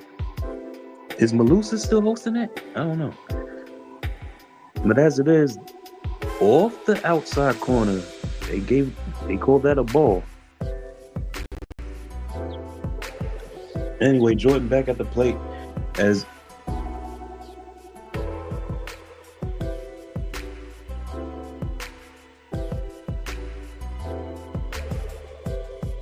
after the plate was it off of Alonso? Had to be, because 4-foot scores and now it's 8-2. I like to see what happened on that play because it just squirted basically the short right.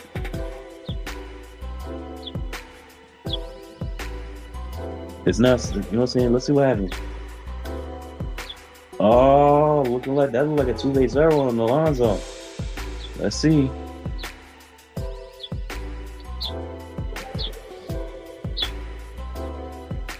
Might have been off of Alonso. I don't know. Either way, it's 8-2. They're showing him on the screen like he made, like that might be called an error. I don't know, but at any rate, Ryan Ritter's at the plate and swing and a miss. His second and third, 1 out.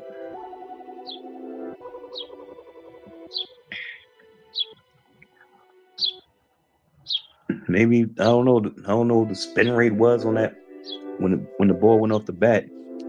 But as it is, runners in scoring position again. Rockies cashed in already.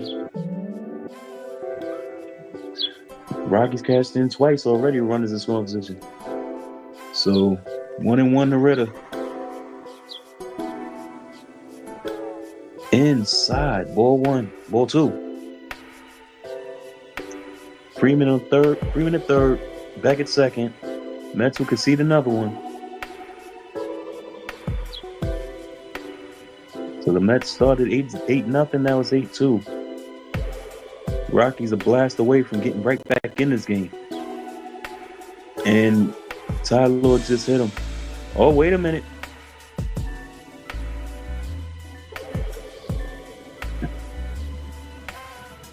They saying whether Mendy's going to check and see if. Well, apparently Ryan Ritter was hit by a pitch. Bases are loaded.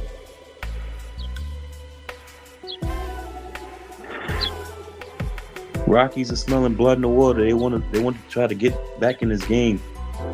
And Hunter Goodman is their best hitter right now. Runners in scoring position in 322, 2 homers and 23 RBIs. He's got 10 home runs on the season right now. So McGill, no place to put him. And there's a fly ball. He got under it. Here comes Nemo. Makes the catch. And the runners hold. That was a big out for Tyler McGill. Bases loaded and first pitch swinging. It was a short fly ball. It was skied in the air. It was a short fly to Nemo. And it's now 2 outs. For the cleanup hitter, Tyro Estrada. All 3 RBIs of him. So McGill, he ain't out of it yet. His pitch count is up to 80 now. And there's a fly ball foul. 0-1. In the bullpen, is that Paul Blackburn? Yes, it is. And Jose Castillo.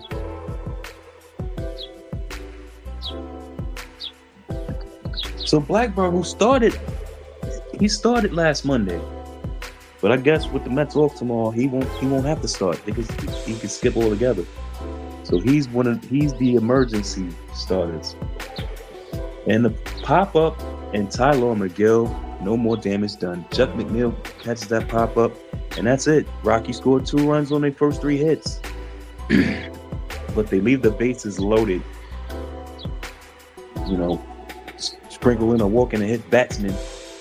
But we go to the 6th, and I go back to Jacob Fatu beating the hell out of Solo Sokoa. So after Jacob basically, he packed Solo up basically. And then after that dust done settled, all Seth freaking Rollins had to do was go reposition that ladder, climb up. Nobody's going in to stop him.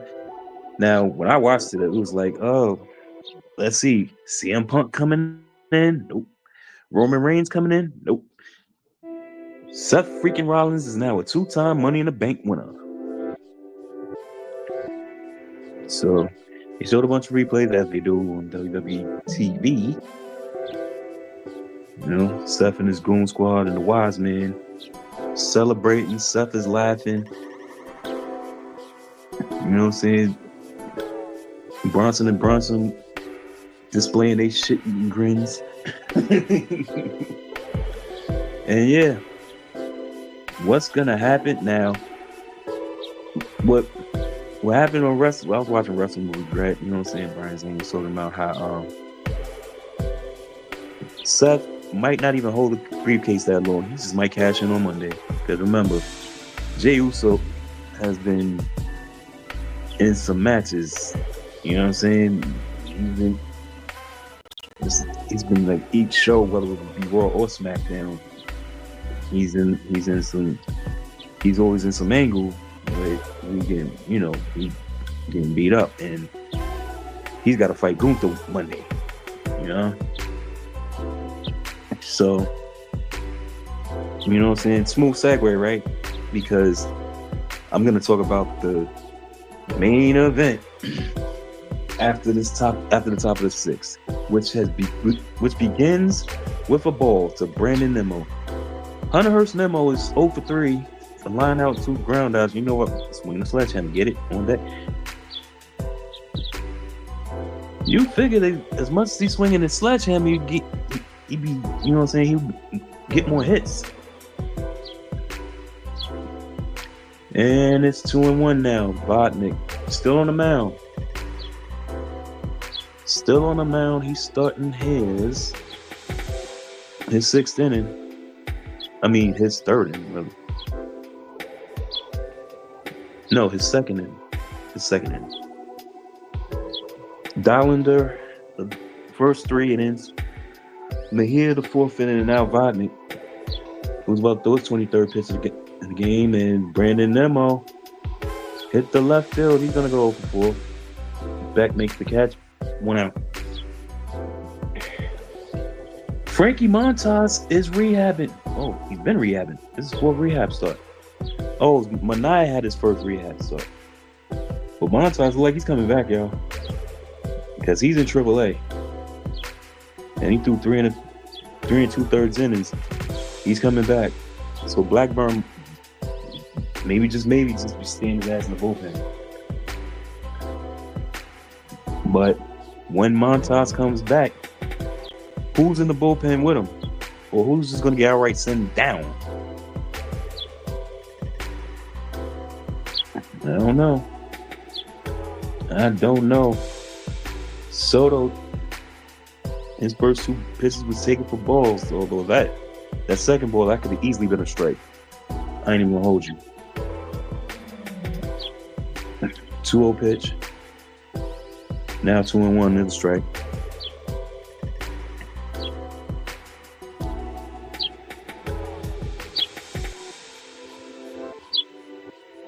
Also, what was going on last night? The reason why I didn't stream even though I did fall asleep, yet still I was feuding WWE champions. And if you look on my channel, I did some full videos from years back. That's when I really wanted to get, really wanted to be a gaming channel. But whatever. 3-1 to Soto, swing and a miss, threw it by him. That went 98. That was 98 miles an hour. I mean, listen, y'all. The Rockies pitchers have electric arms. I'm even gonna hold y'all, but listen. 3-2, ball 4. Juan Soto is 3 for 3 now with 2 walks. Can't get him out.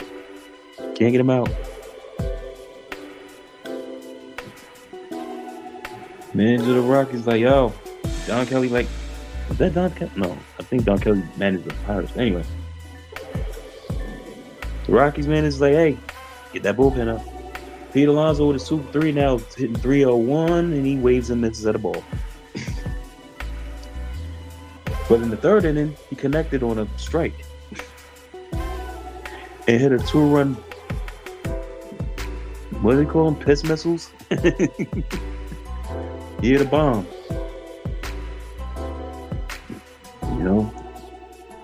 Here's my power report. Alonso with 1 home run, Jeff McNeil with 2.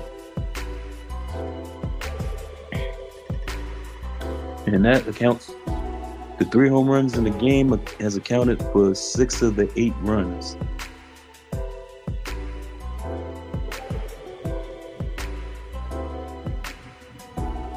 And of course, we have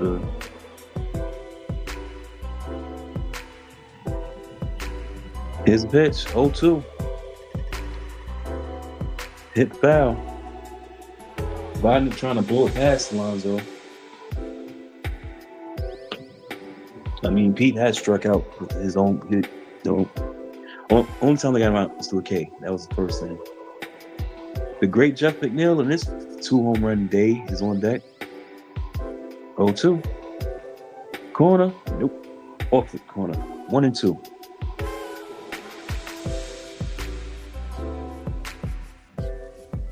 Mets doing basically what I really wanted them to do. Was like, although they did lose against the Dodgers on Thursday, they did split the series. So it was like split the series, split LA, sweep Colorado. So far, I'm loving it when a plan comes together. So, and then in the third inning for Vodnik, this will be his 35th pitch. Way off the plate, full count. Does Soto run on this pitch? Of course not. You're up six.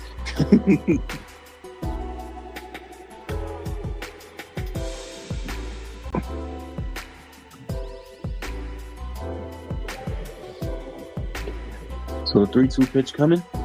And a ground ball. Double play ball? Maybe. Yep. And that's the side. So a weak double play by Pete Alonso. And the minimum was faced. All right, let's get to that main event, y'all. You know the participants. Cody Rhodes and main event Jey Uso against Logan Paul and John Cena. Oh man. Shenanigans obviously was happening during the match. But it was crazy because, like I said, Jey Uso been a busy man. You know? He has a match with Gunther tomorrow on Monday Night Raw.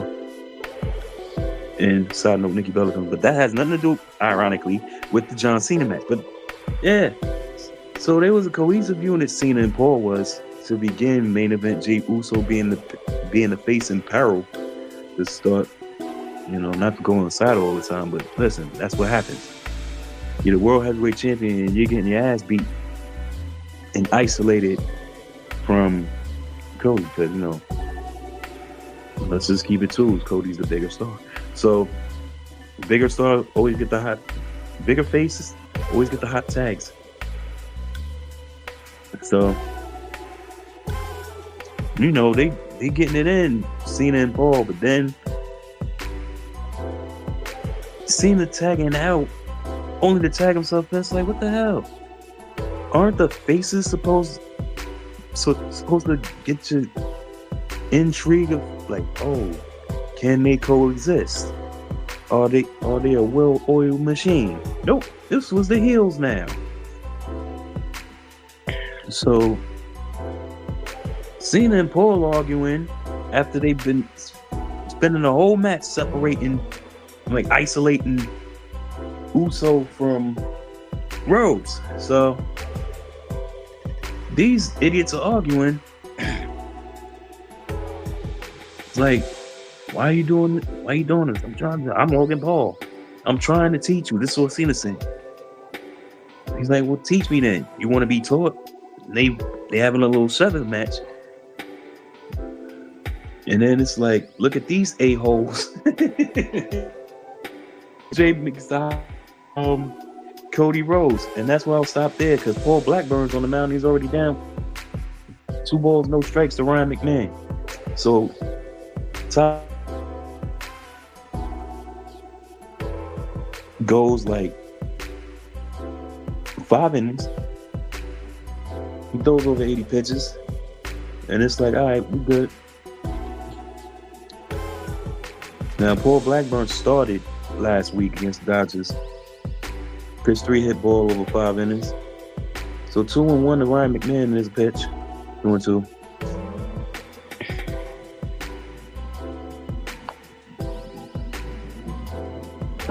That start last week was his first game back from the injured list.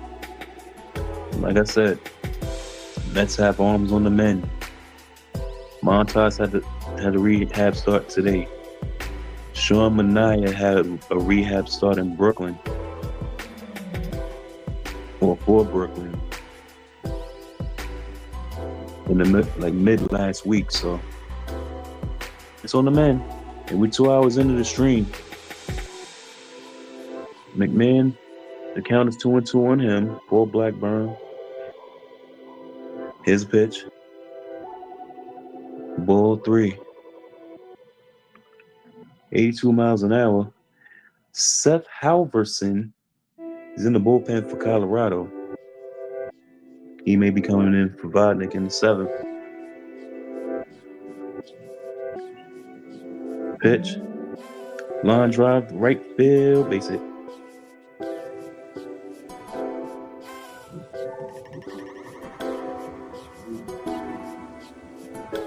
So they're showing the starters. Singer, 1.59 ERA. DP, 2.8. Griffa, 2.9. Clay, 2.95. And Tyler, his ERA went down to 3.76.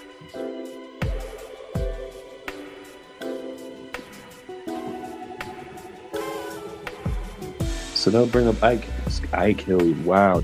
New York Giants legend Sam Hilliard is the batter.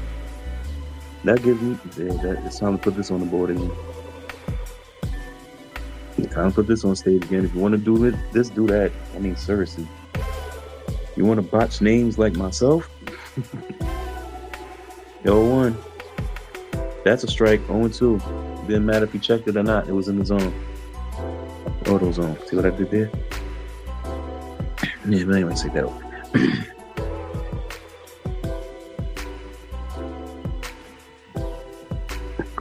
0-2 to Sam Hilliard. Hilliard got the Rockies' first hit.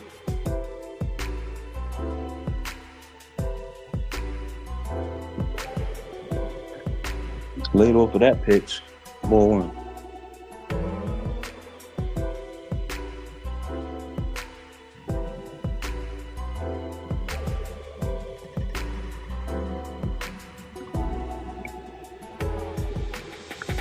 So 1-2 to Sam Hilliard. That's a double play depth. In the bottom of the 6th inning, they lead 8-2. And that's on the outside corner. Off the outside corner. 2-2.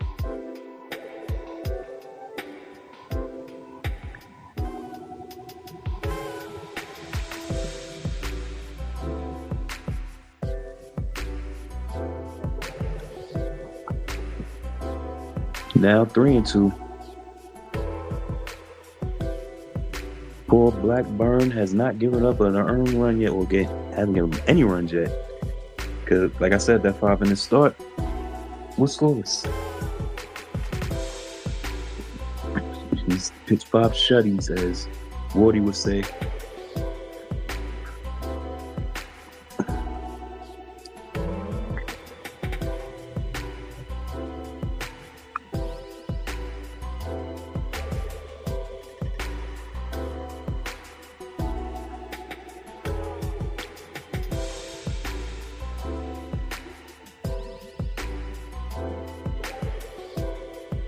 Three-two pitch, 4-4.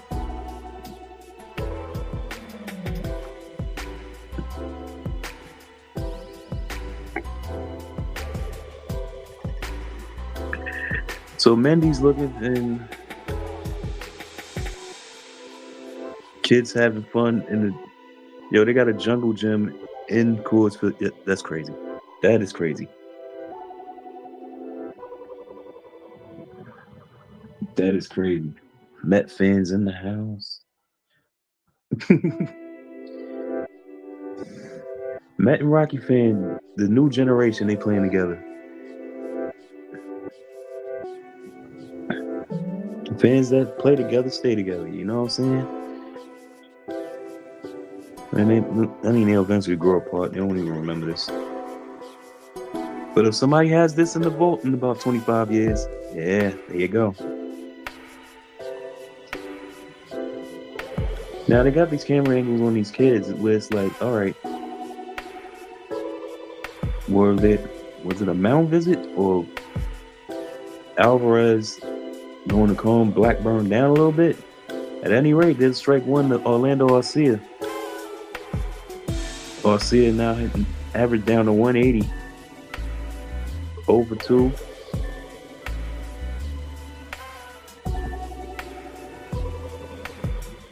And Fly ball foul back. I play 0-2.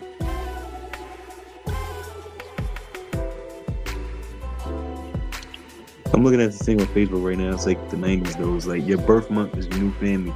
So January is the Bundys, February is the Banks. So I guess that's my new family. Anyway, the 0-2 pitch, I'll run it back. Low and then a little bit. 1-2.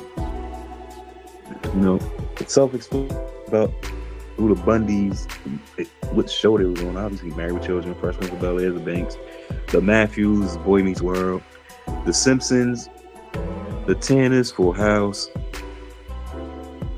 and the ground baller. Second, 4-4-3 double play, 2 outs. Runner goes to third. McMahon on third. Now alone by himself, 2 outs. All right, the Taylors, Home Improvement. That's June. You know, like I said, month by month. March the Matthews, April the Simpsons, May the Tanners, June the Taylors. July the Solomons. What show was that? The Solomons. What family was that? Somebody, yo, if y'all know, if you're watching this, if whoever's watching this, you made it this far, comment below, please. But full for the batter, Braxton full for fouls it off.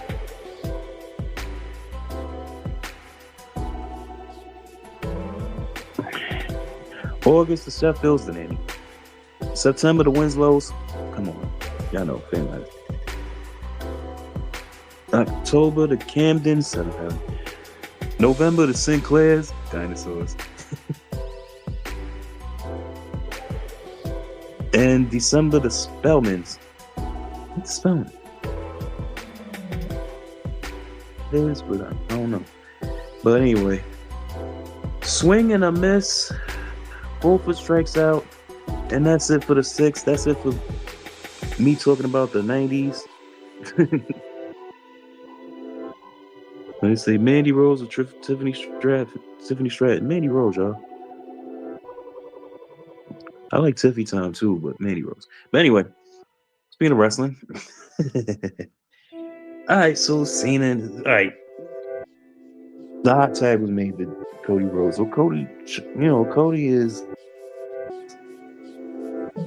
doing Cody things, you know what I'm saying? So, and Logan Paul obviously doing Logan Paul things, you know, but because his character is a narcissistic heel, basically, because damn, he entered the ring with a drone on his face, had it fly around and then catching it back like it, you know what I'm saying, like it's a letter pigeon, you know what I'm saying?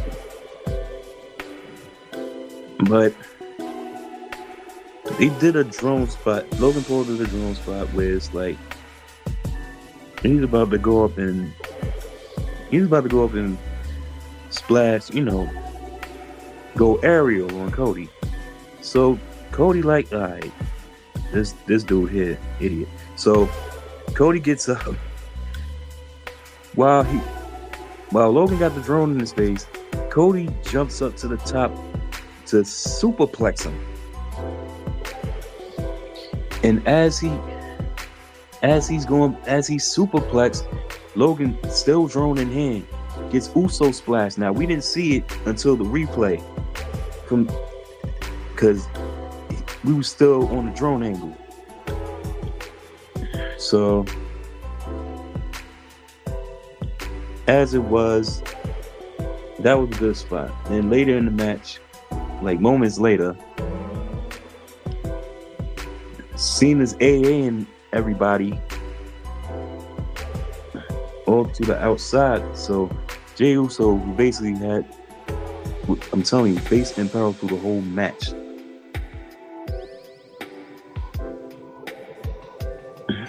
So it's like, all right, Cena's about to AA Cody though. Then Cody hops off the shoulders. Uso spears Cena, top of the seventh. That was a bad pitch altogether.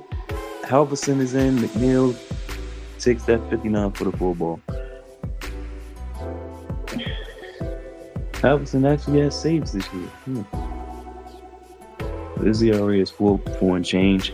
Jeff McNeil, the hitting star of the game so far with two home runs and 4 RBIs. And there's a fly ball right center field and deep. And that's going to go high off the wall. Off the fence. So McNeil just missed hitting home run number 3 today. He just missed hitting home run number 3 today.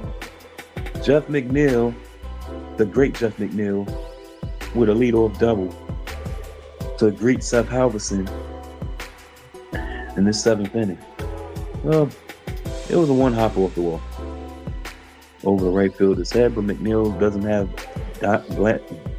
blinding speed. And here's Mauricio.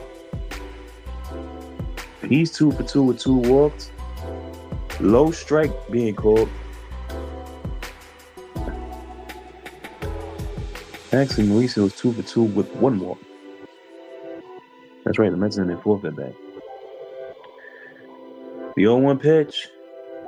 Swing and a miss at this one. Same location, but this is what happened last night. That was style points.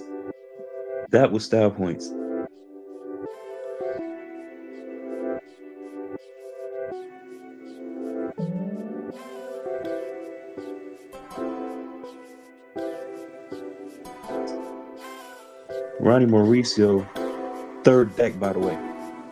That was that home run. Swing and a miss, strike 3. That was 101. This is good. Yes. Morning, good afternoon, and good night, Mr. Mauricio. And that will bring up Tyrone Taylor. He's still a second. Like I said, we almost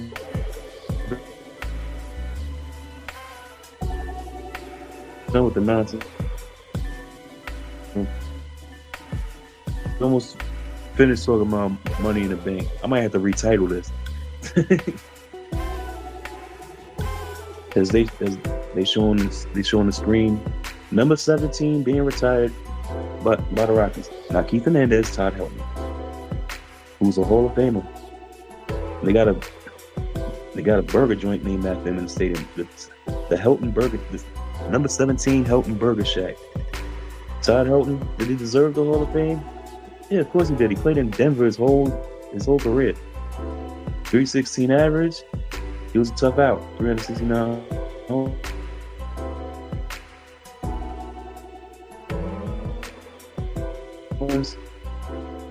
And he is the Rockies.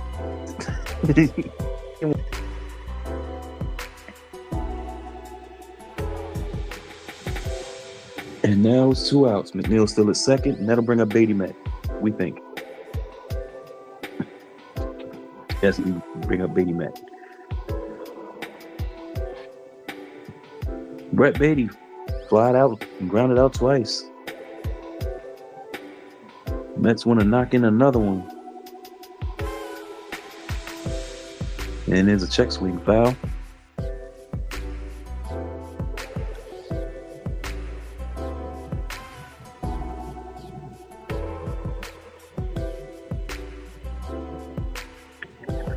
Yeah, so 0-1.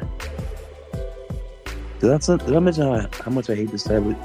They don't want to recognize the Wi-Fi as Brett Beatty hits one deep to right. Forget it. That's gone. Beatty Mack goes yard. It's 10-2 Mets. Brett Beatty with his 7th home run of the season. And he's just cruising around the bases. 424 feet. Basically, that ball was scorched. Enough air on it, enough air under the ball, and Freeman just looked at it. He had to look at it. He was like, nope. So they were up 8-zip, gave up 2 runs in the 5th, and they got their runs right back in the 7th. I don't know why Mauricio posted that picture with McNeil and Beatty. He wasn't on the bases. 0-1 to Alvarez. Did he check? He did. So it's 1-1.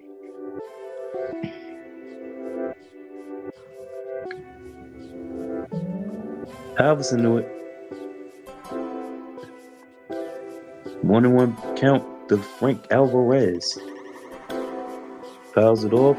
1-2. That pitch was 101 miles an hour. Too slow in the swing.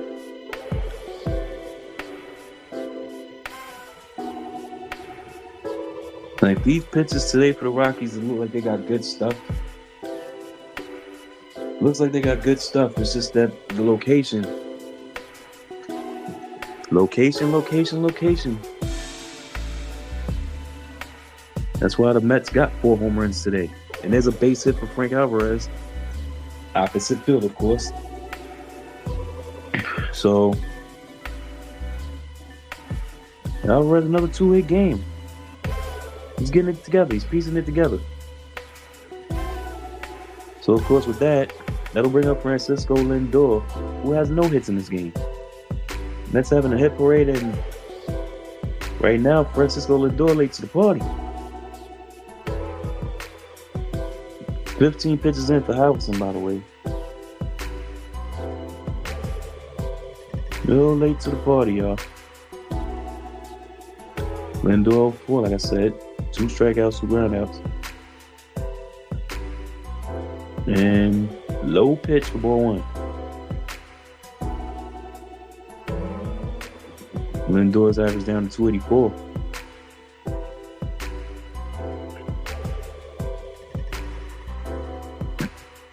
One 0 from Halverson.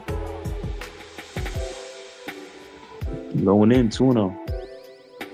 Halverson's trying to get him to chase sliders.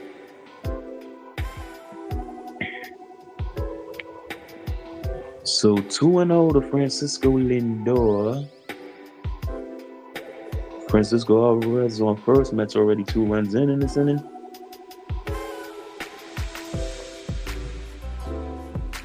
And then the fly ball 5. Nope, fair. Sky to left. That's side. Stretch time. Mets up 10-2. Drink with me, and then I'll get back to the end of the main event of the PLE.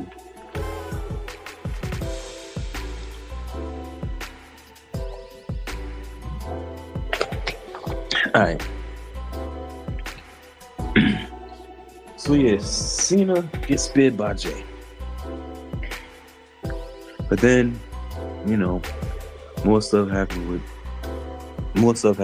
Cody, and then it's like, all right, Cena does end up AA and Jay on the table.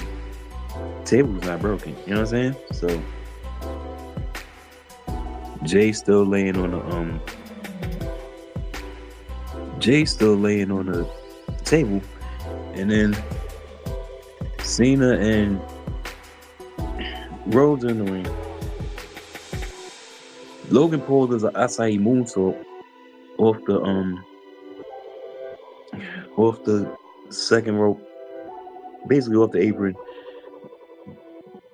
through Jay, through the table.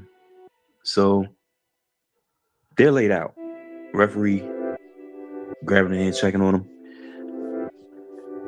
Obviously they all right. You know what I'm saying? They ain't break nothing but the table. So meanwhile, the ref's outside. Cena and Rhodes in the ring. All right, the ref's checking on them. Cena brings the damn belt in the ring and give Cody a headshot with the belt. So Cena's about to cheat to win, but then dude with a hoodie and a mask comes ring, beats the hell out of John Cena. So yeah, we know it's a black dude because you can see he ain't wearing no socks. You know what I'm saying? You can see his ankles.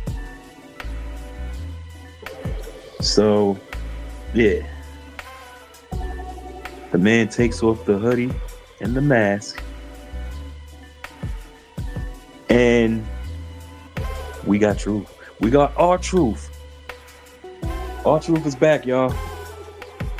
Our truth is back in the WWE. Apparently, behind the scenes, it was said. I just read this basically while I was, going play by play with the game.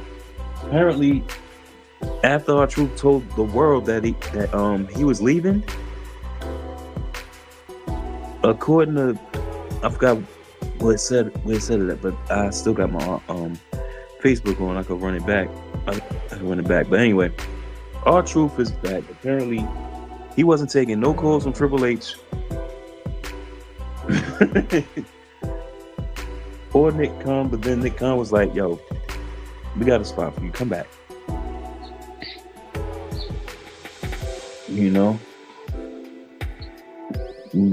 Supposedly that was done late last week. Because remember, last week was when, last weekend was like, yo, after SmackDown was over, it was like, yo, I'm getting released. That's what our troops saying. Along with Carlito, later on, found out Carlito and Valhalla. Sarah Logan, Eric's wife from Viking Raiders, the War Raiders. So they don't stress. They showing the kiddies now. But anyway, our truth came back, started molly-whopping Cena, then hit him with the belt. Now, apparently, because they was trying to mask they were trying to bleep out the "We Want Truth" chants on Raw, but kept them for SmackDown. See, this is how it all comes together, right? And then even Cena acknowledging, "We want truth. We want truth. You can't handle the truth." And it's cool. Wade Barrett's like, "You can't handle the truth, John Cena." Called him the Grinch of professional wrestling too. That was funny. But if I can backtrack for a second, that men's Money in the Bank ladder match with the whole Chad Gable, Grande Americano. Wait, why did you talk about this? Why did you talk about the man's nipples? That's another story for another day. Back to Cena and our truth. So truth came back, and Cole went nuts. Michael Cole, his commentary got so much better. Say what you want about Triple H, and I know many of y'all would. I would too, in a sense. Blackburn back on the mound, but Cole did his thing last night. First pitch, that's a strike. Tyler Freeman. Okay, time for defensive replacements. Lindor with that 0 for 5 out of there. Luis Angel Acuna is going to play short. So Lindor gets an early rest. This game is enough for a laugher. And right now, Paul Blackburn, if I'm Mendy, I let Blackburn finish it. 4 and save. Just to stretch him out. Stretch him out. You're going to have to stretch him out anyway, so this was a good decision for Mendy to take Tyler and to get a lot after 5 innings. He could easily stayed in and gone 100, but it's like save them bullets for next game. Save them bullets for the Rays. And now 2-2 to Tyler Freeman.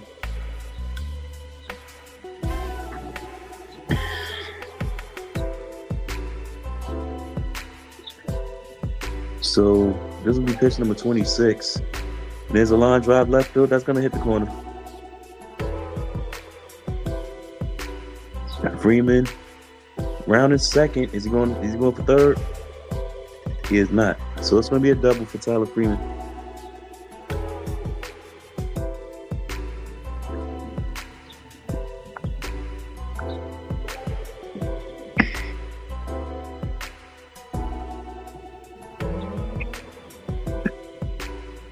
Oh, they want to see about checking my emails, y'all. Sorry about that. As they showed the replay, Tyler Freeman, he was like, nope, I'm good. Right there at second.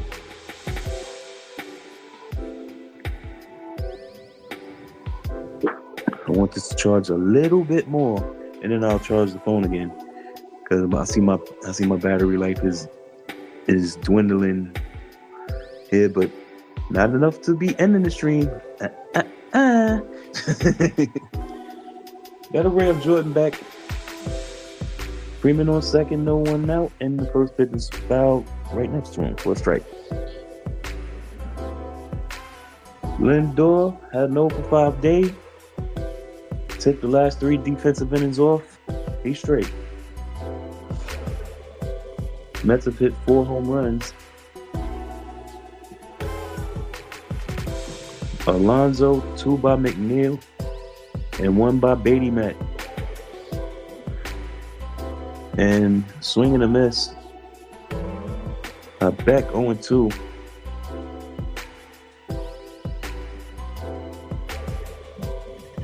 Ronnie Boo Boo Mauricio, his head band says Boo Boo. Of course, Mauricio's the DH today. And a pop up, McNeil says, "Get out my way." 1 out. So, a high pop fly in a short center field. McNeil just backed up to catch that one. So Mauricio is getting some burn with Mark Vientos on the IL due to a hamstring injury. So he's getting some burn, and I don't think they're going to be able to take him out the lineup. He definitely has to play Tuesday, right? Anyway, Ryan Ritter at the plate. And that's the ball.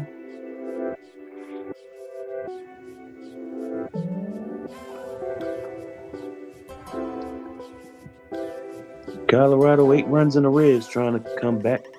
We're in the bottom of the 7th inning. Mets 8 outs away from a sweep.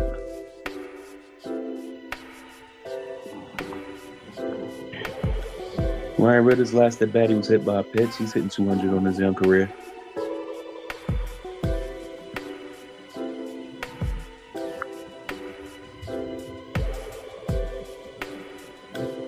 Here's the pitch, swing and a miss, strike 1.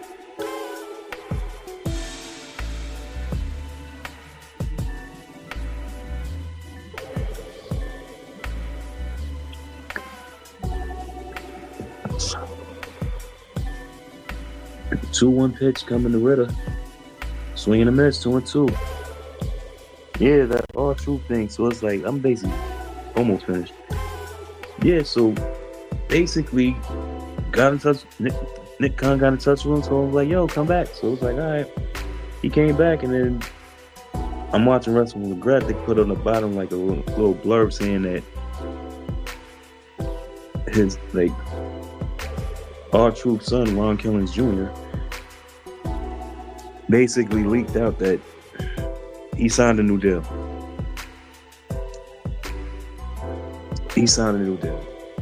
So R-Truth is back in the fold. That's it.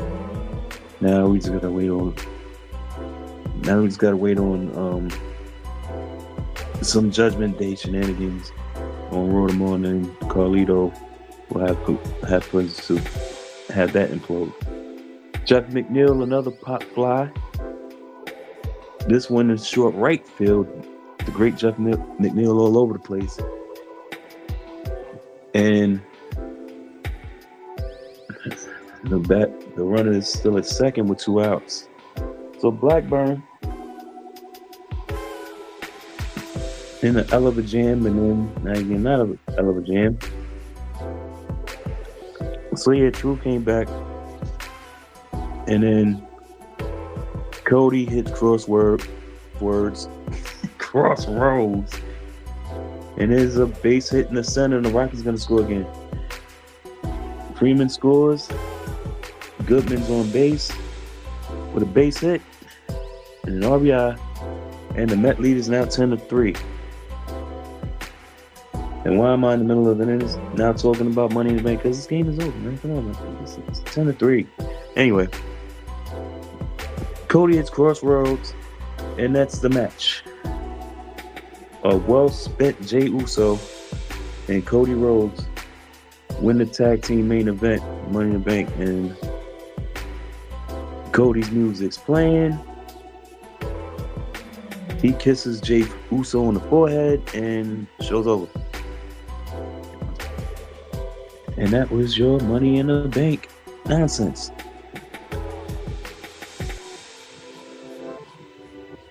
And they showing Yogi Berra for some reason. 18-time All-Star in 20 years. Ground ball to Acuna Matata, and that's it. Rocky scored 1 on 2 hits and 1 left. And y'all can drink with me because I ain't got no more wrestling to talk about. I ain't watched Worlds Collide either, so I don't really have nothing to say about that. Outside of that Dominic and Octagon Junior series, I didn't watch Worlds Collide, so drink with me.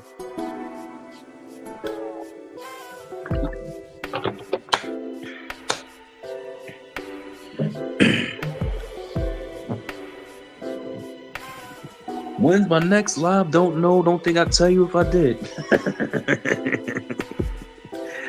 Last Dragon. Anyway. I'm still astounded by the fact that when you're watching a stream or something and how these people, and especially if you're watching the stream, because WWE, okay, I'm talking more not so much more wrestling, but the ads and the, oh my God, it was nonstop Walmart commercials. Now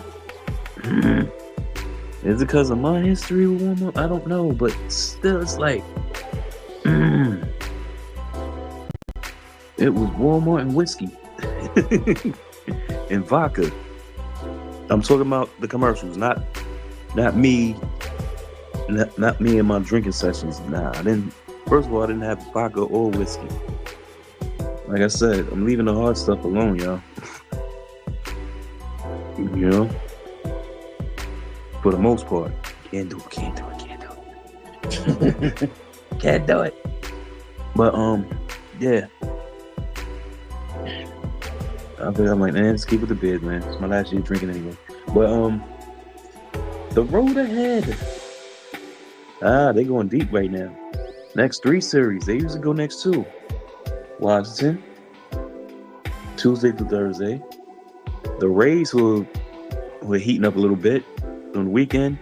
And then fall with the Atlanta Braves for the first time this season. Next week, the Braves host the Mets. And here's Hunter Hearst memo. Apparently checked that pitch, checked that swing, but it was straight. Said he didn't check it. That pitch was bounced. Tyler Kinley on the mound. I'll eventually guess this is the second game of the series because he was pitching. He pitched on Friday. How do I know? Y'all should know. That was my last stream. Nemo 0 for 4 2. His average down to 228. Of course, him signing a new deal.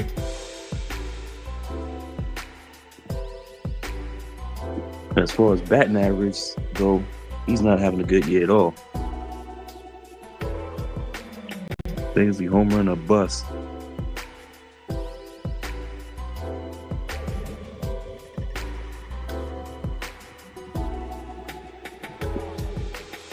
Oh, 2 pitch to Nemo coming. Swing and a miss, got him.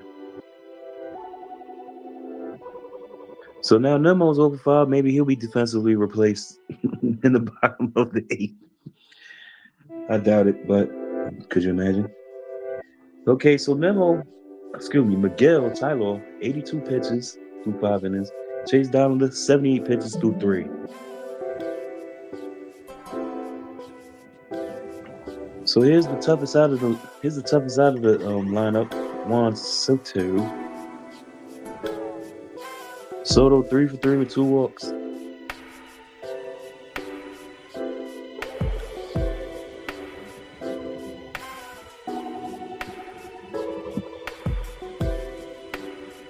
Oh, a walk.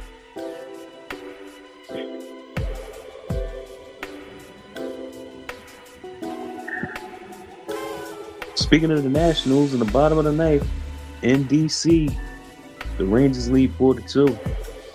Now the 1-1 pitch.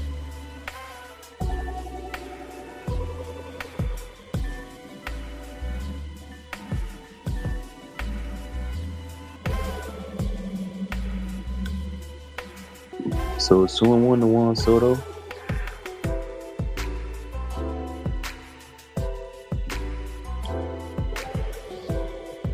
Two and two. More scores. Kansas City beat Chicago. White Sox, that is. Baltimore's in second tornado.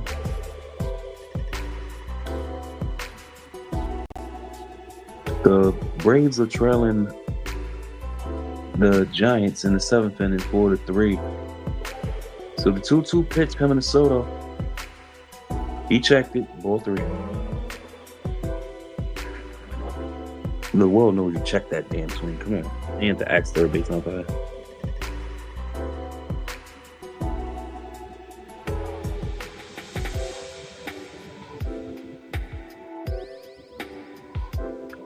Anyway, 3-2 pitch. Inside, now he has a second one.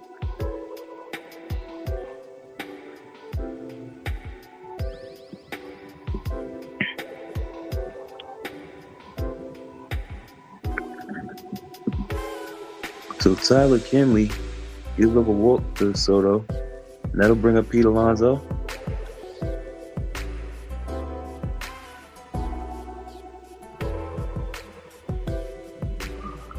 Pete, of course, hit a 2-run homer early in the game, third inning. And he waves and misses at that pitch. Pete hitting even 300 now. He scored 2 runs in this game. They're playing behind Soto because of course he ain't gonna run. 0-1. Fly ball left field and deep. Looks like Alonso's gonna have a 2-home run game as well. Pete Alonso goes yard for the second time in this game, and he now has 4 RBIs and is now 17 home runs, 61 RBIs for the season. The Mets lead at 12-3. So the polar bear is heating up. The Mets home run happy today. They're getting the job done in Denver.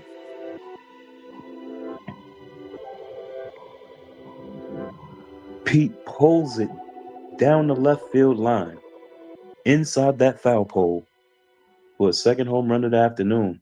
And that'll bring up McNeil, who just missed hitting his 3rd home run of the afternoon, his last at bat.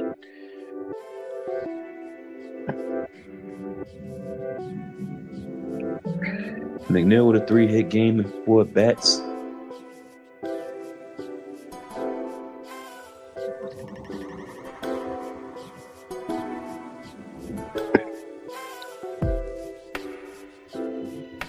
McNeil now with 6 home runs and 17 RBIs.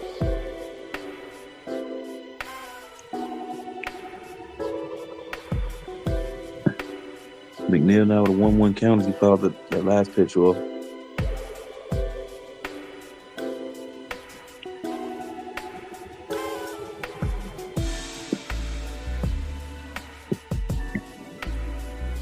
Showing Mendy talking Lindor. Lindor attached to the manager's hip like he's going to be a bench coach in his baseball afterlife. As McNeil strikes out for the second out of the inning. Let's look at that home run again, y'all, as they showed it on the replay. Up and in, and Pete just had too much bat speed. Wrapped around the foul pole, away from the stands. It's that little hallway. And here's Mauricio.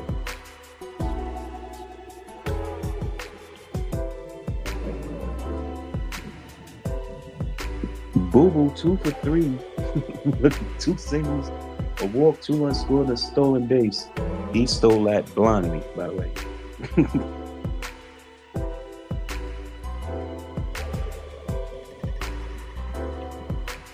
So Mauricio now hitting 263. 5 for 19 with that solo home run from last night. Ball bounced 2-0. 3-0. 3-0. 3-0.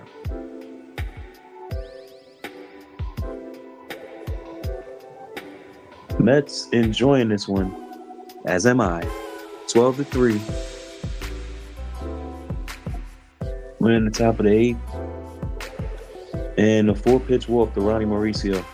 That'll bring up Tyrone Taylor.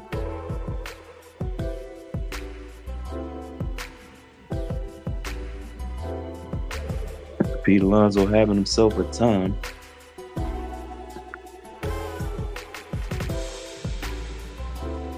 And like we said, Mets 5 home runs in the game. 2 for Alonso, 2 for McNeil, and 1 for Beatty, who will now grace the on-deck circle. Tyrone Taylor at the plate now. And that pitch is a strike. 88 miles an hour. Tyrone Taylor 1 for 3. A double and a walk and a stolen base. He stole third blindly. 0-1 coming. And there's a fly ball left field. That's a lazy fly ball. That's staying in the yard. Beck makes the catch, and that's the side. But hey, Pete Alonso does it again, yo. Does it again. Another 2-run homer. The Mets have put 12 on the board this afternoon.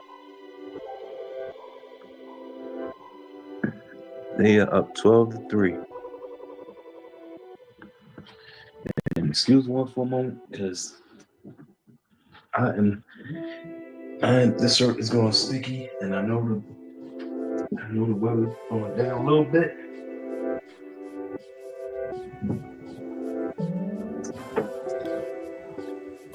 Yeah.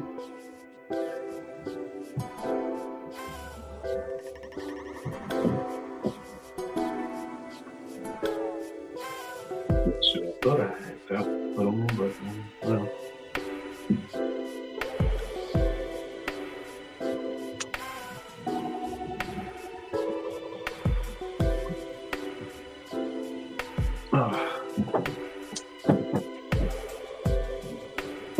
All right, we back. Don't look like I did, but yes, I did change my shirt. Just put another shirt on the same cut. My Friday the 13th shirt. Yep.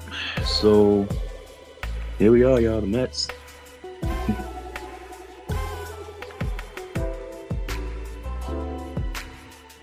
I thought about what I did put MLB over it.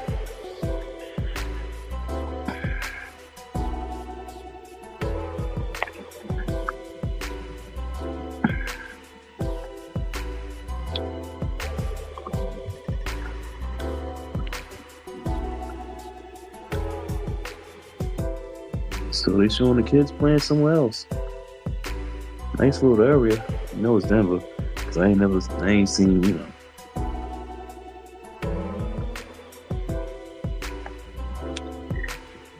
Blackburn is, hey, still in. I think they're going to stretch him out.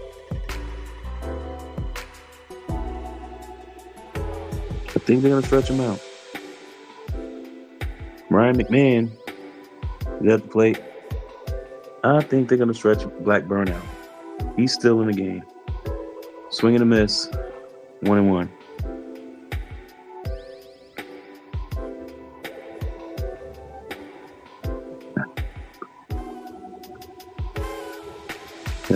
Got a youngster with a Met shirt on, young Met fan with a Stitch hat.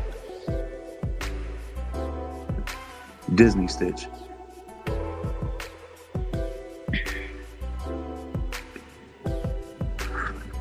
Meanwhile, it's 2-1 to Ryan McMahon.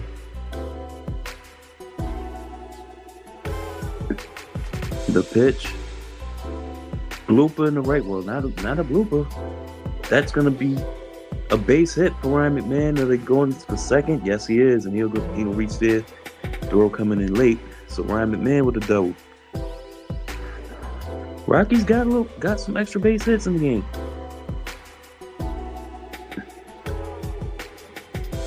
Definitely got Rockies got the extra base hit juice on, but no balls are leaving the yard like the Mets balls are leaving the yard. So McMahon on second, that'll bring up Sam Hilliard, and if you want to do this, do that.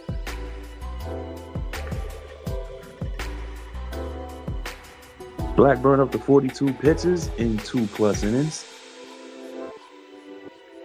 He's there so the rest of the bullpen can have off.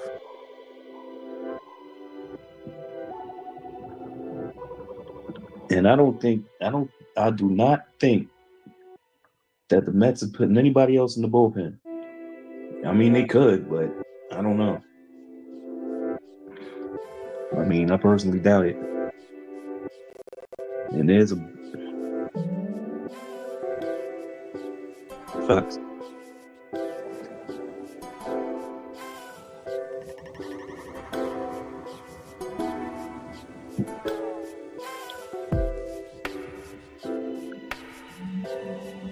I mean, I don't know how many pitches Blackburn threw to against the Dodgers. As a swing and a miss, 89 miles an hour. Compared to the Rockies arms, it's like in what McGill was throwing earlier. Blackburn's basically a soft tosser right now in this game. So the 1-2 pitch, ground ball, comebacker. Blackburn did the right thing right there. He looked towards third, but Beatty was playing off the bag, so he ran towards it. But like I said, Beatty was off the bag, so he wasn't at third on this comebacker. But he saw it, but it's the other way. We're going to throw the first. So 1 out, McMahon now on third. And that will bring up Orlando Arcia. And the first pitch is a strike. So Paul Blackburn, welcome back. And Zach Agnos will be pitching the 9th inning for Colorado.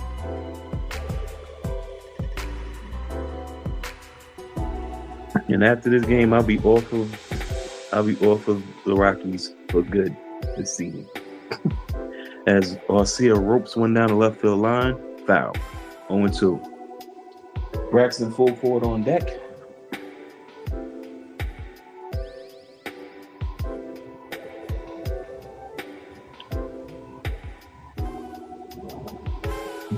Braxton full forward on deck, and then Tyler Freeman after that. As you see, as I see the score, 4-3 Giants in the 8th. And that's basically all he showed right there. Oh, there it is. 4-3 in the 8th inning. Apparently, Atlanta has a reliever with the number 99. Don't know who the hell that is. 1-2 pitch. Swing and a miss. Strike 3. So what started as a run on second, no outs, is now a run on third with 2. A soft toss, Blackburn. Oh my God. Anyway, that's what you call a laugher, y'all. Braxton full forward, the backup catcher, is in the batter's box, and the first pitch is a ball. Up on the outside corner, up and off the outside corner.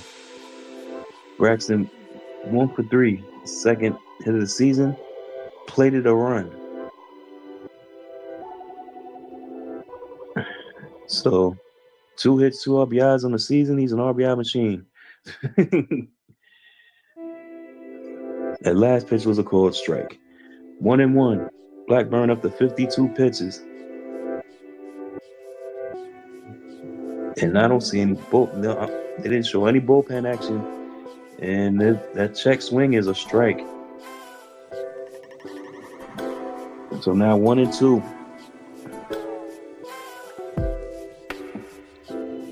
One and two. Blackburn, shake it off, nods off. 1-2 pitch. Good play by Alvarez to keep that pitch from going in the back. Obviously, a slider that slid too far. So the count is now 2-2 to Braxton full forward. Mets up 12-3. Rockies threatening with a runner on third and 2 outs. Blackburn ready. His 55th pitch of the game is a swing and a miss, strike 3. Fullfoot strikes out. McMahon stranded on third, and we are going to the top of the ninth in a rout. 12-3 Mets. And finally, the stupid Wi-Fi is on. The tablet, that is.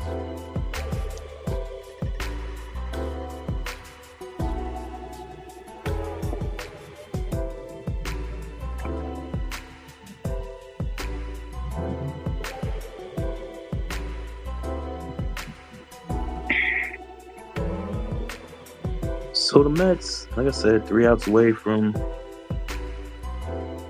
another victory.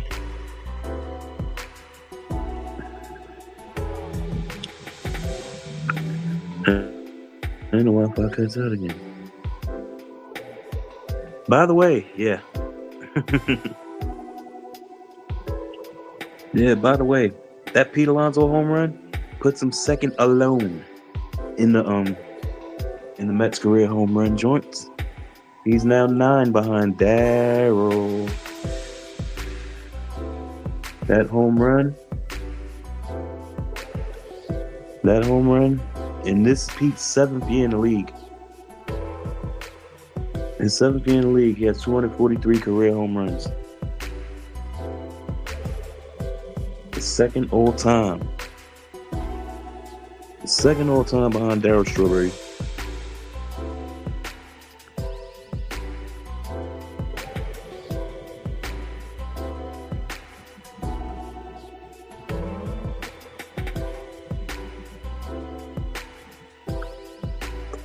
So yeah, the Mets are up 12-3. Alonso, like I said, 243 career home runs. And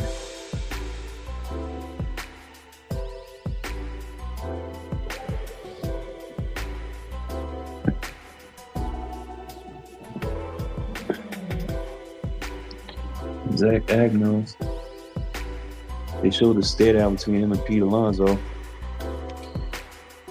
So now Agnos is in. But he's not pitching to Pete Alonso. He's pitching to Brett Beatty, whose last at bat, he went yard. His 7th home run of the season.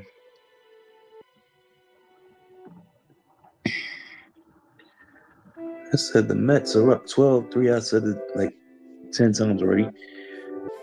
Brett, that one hit, he was over 3 going into that bat, and then he just launched it down the right field line. Well, in the right field bullpen.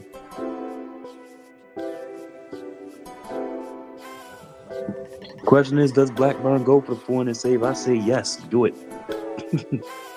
Do it. You don't need Ed lose. You're good. 3-1 now to Big Mac.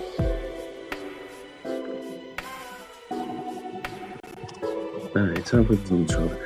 Time to charge the Get Me info. 3-1 pitch, swing and a miss, 96 miles an hour. Agnos got 4 saves. I guess he's de facto closer. I don't know. Colorado. Like I said, after this game, I ain't going to talk about Rocky baseball. I probably will still, but probably when my time resets, I'm not gonna waste it on what's called. And the ground ball in second throws to the pitcher covering because the first baseman was playing back. So yeah, if you're living in New York, the next regular TV broadcast will be at 1:30 next Sunday. Otherwise, the rest of the As Francisco Alvarez almost dead central homers. 13-3 Mets. El Troll El Cabam.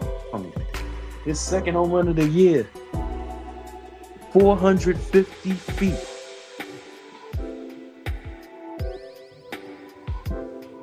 450 feet. The home run party ain't over. Francisco Alvarez tattooed that pitch. Almost dead central. It was in center field, but it was a little towards the right.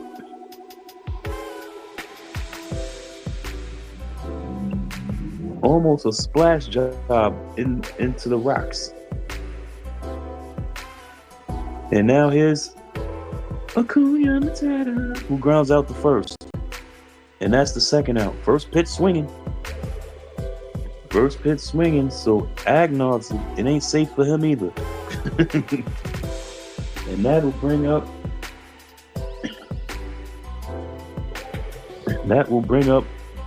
Nemo. They took another picture for X. What a performance by the New York Mets, my boys. Swing and a miss by Nemo. Nemo's 0 for 5.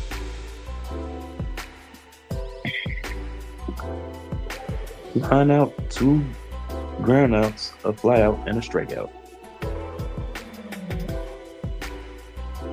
Swing and a miss, 0-2. Nemo's was lost at the plate today. I mean, Lindor was lost at the plate too. He went 0 for 5 before coming out of the game. So the 0-2 pitch coming, Nemo was gone. Ground ball base hit, maybe not.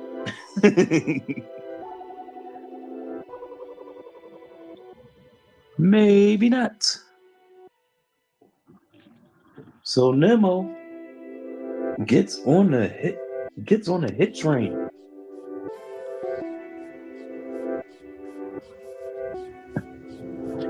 Nemo gets on the hit train. And that'll bring up Juan Soto, who's 3 for 3 with 2 walks. For real this time. Strike 1 to Soto. Pitch just kissed the corner. The outside corner. Soto, 3 singles, 2 walks, 3 runs scored. Average up to 244 now.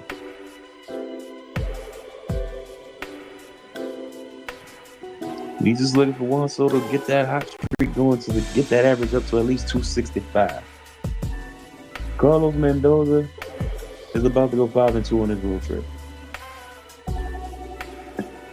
And Juan Soto is about to go 2-1 on the count. Carlos Mendoza, in my biased opinion, yes, it's biased, should have won Manager of the Year.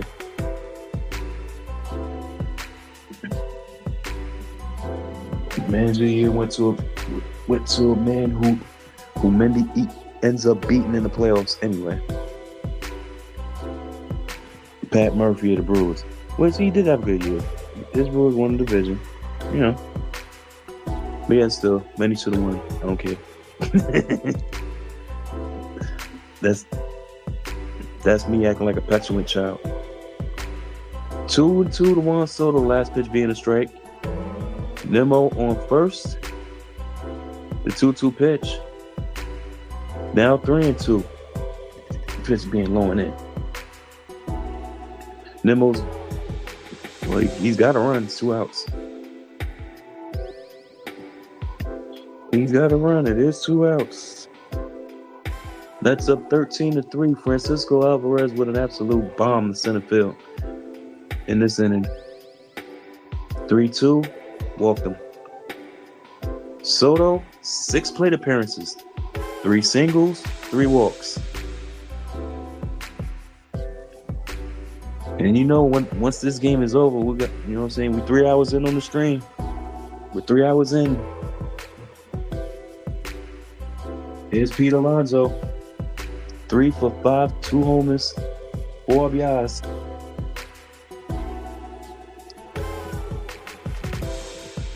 And the fans are chanting. They just showed it in the stands. They're chanting Pete Alonso. Clap, clap, clap, clap, clap. First pitch to Pete, a strike. Basically in the middle of the strike zone. That one away, 1-1. Now they're showing the third inning home run. Now they're gonna show the 8th inning home run. Both of them rocketed out.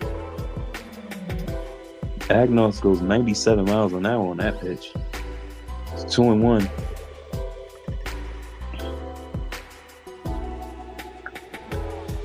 Mets 13, Rockies 3. Mets are 3 outs away. And Fulfield tries to frame it back. That next pitch, couldn't do it. 3-1.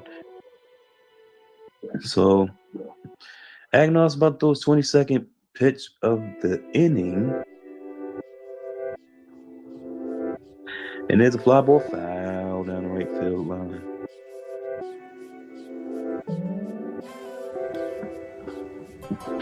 Three and two.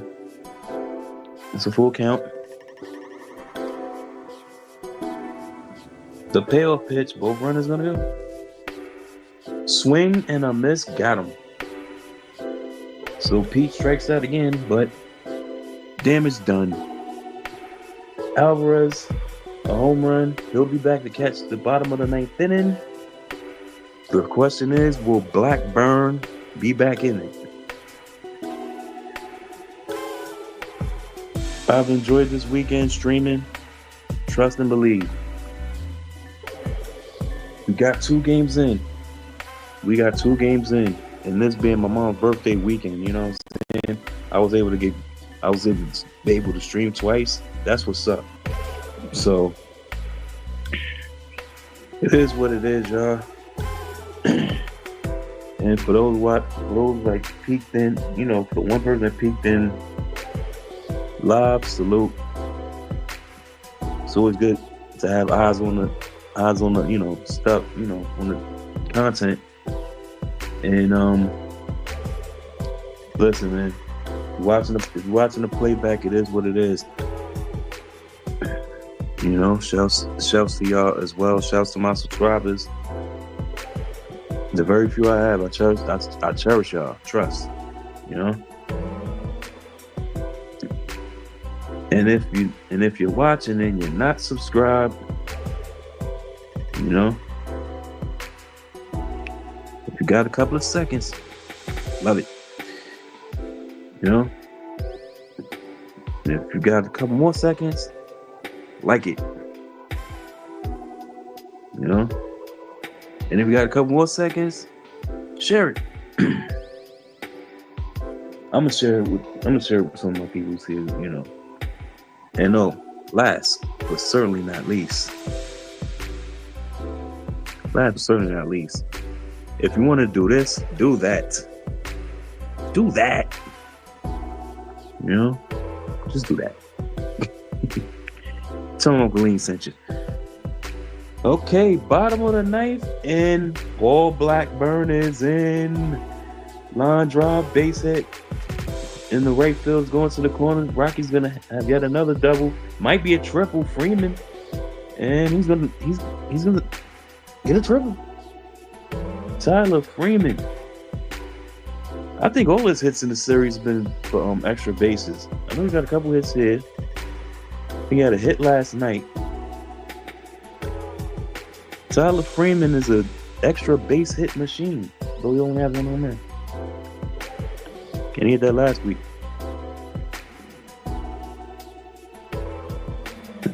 So,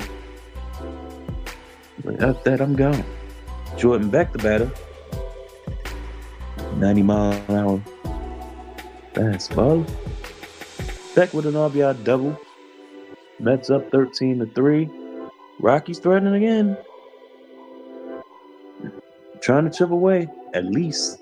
If nothing else, is back. Lines it down the left field line. That's going to be extra bases too. Rockies scored a 4th run in the game. And back with another double and another RBI. So there's now Mets 13, Rockies 4. Paul Blackburn going for that 4-inning save.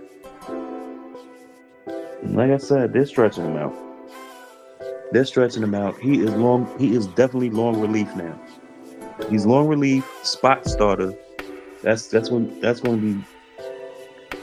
be Blackburn until I guess until like Montas and or Mania comes back. Because one of them cats come back, basically Tyler is gonna be spot starter. Or just be a straight 6-man rotation with Tyler just not getting pumped out of rotation. Now eventually he will, as Beck goes to third. It's indifference though. It's not a stolen base. Yeah, Beck ran on the pitch, went to third, but it's like I said, this is a blowout, so that's catches indifference. As Tyro struck, is that a strut? No, it's Ryan Ritter. Ryan Ritter fouls it off, and it's 0-2. Blackburn up to 60 pitches again. They're stretching him out.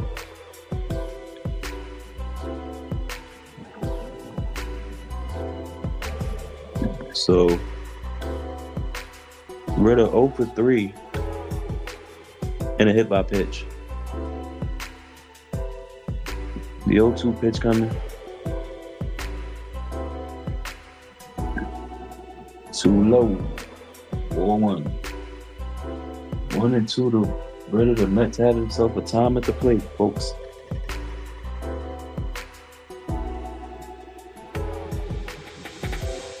"13 runs scored, mostly through 6 home runs.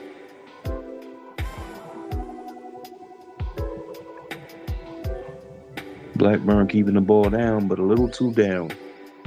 2-2 to the rookie Ritter.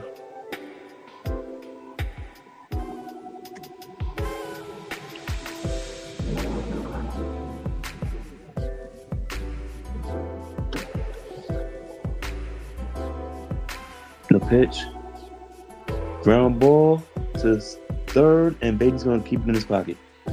So an RBI infield hit for Ryan Ritter. That's his first RBI, I believe, in his career. And the Mets lead is down to 13-5. So the Rockies have scored 2 in this inning. And it's still nobody out. So this is Blackburn. This is Blackburn's game to save. Is Blackburn's game to save. So Tyler gave up 2. And it's a fly ball to Juan Soto, first pitch swinging by Goodman. So Tyler gave up 2. Blackburn is giving up 3.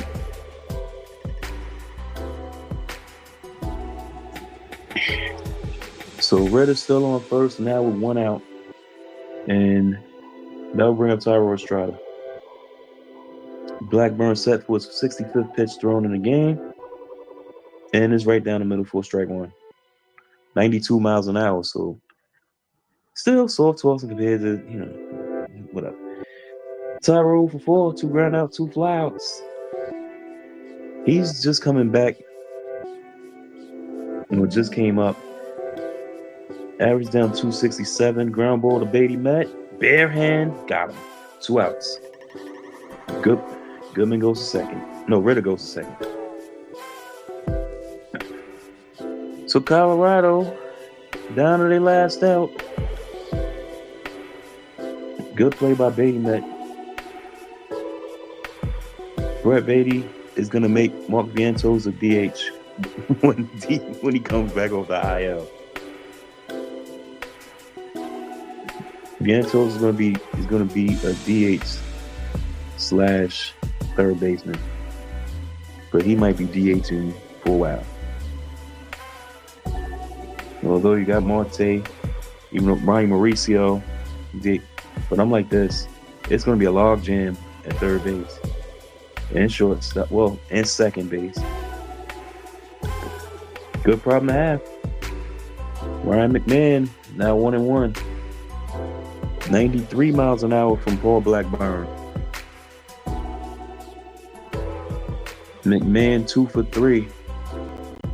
That average creeping up. He should be in the 2 teens right now. 210, about 210. 1-1 pitch, ball two.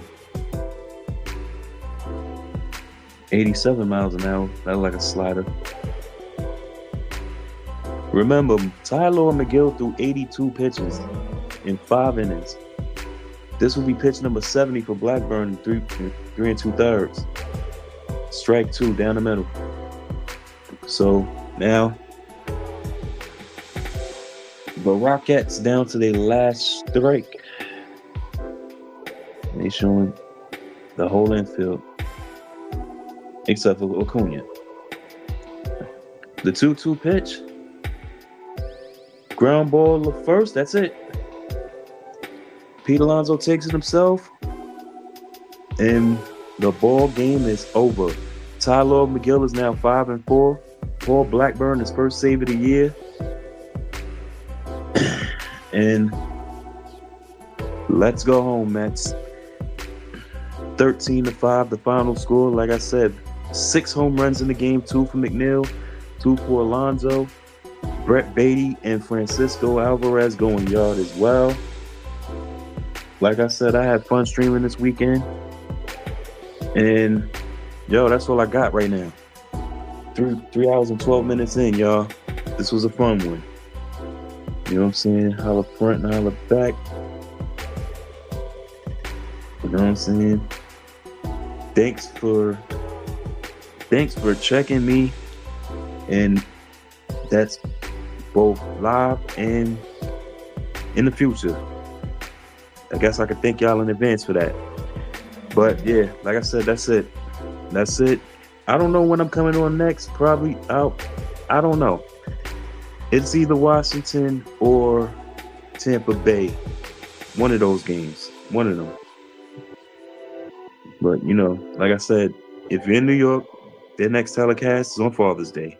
I might do, I don't know, I might do Father's Day. I'm not too sure. Not too sure, but it is what it is. But I'm going to holler at y'all later.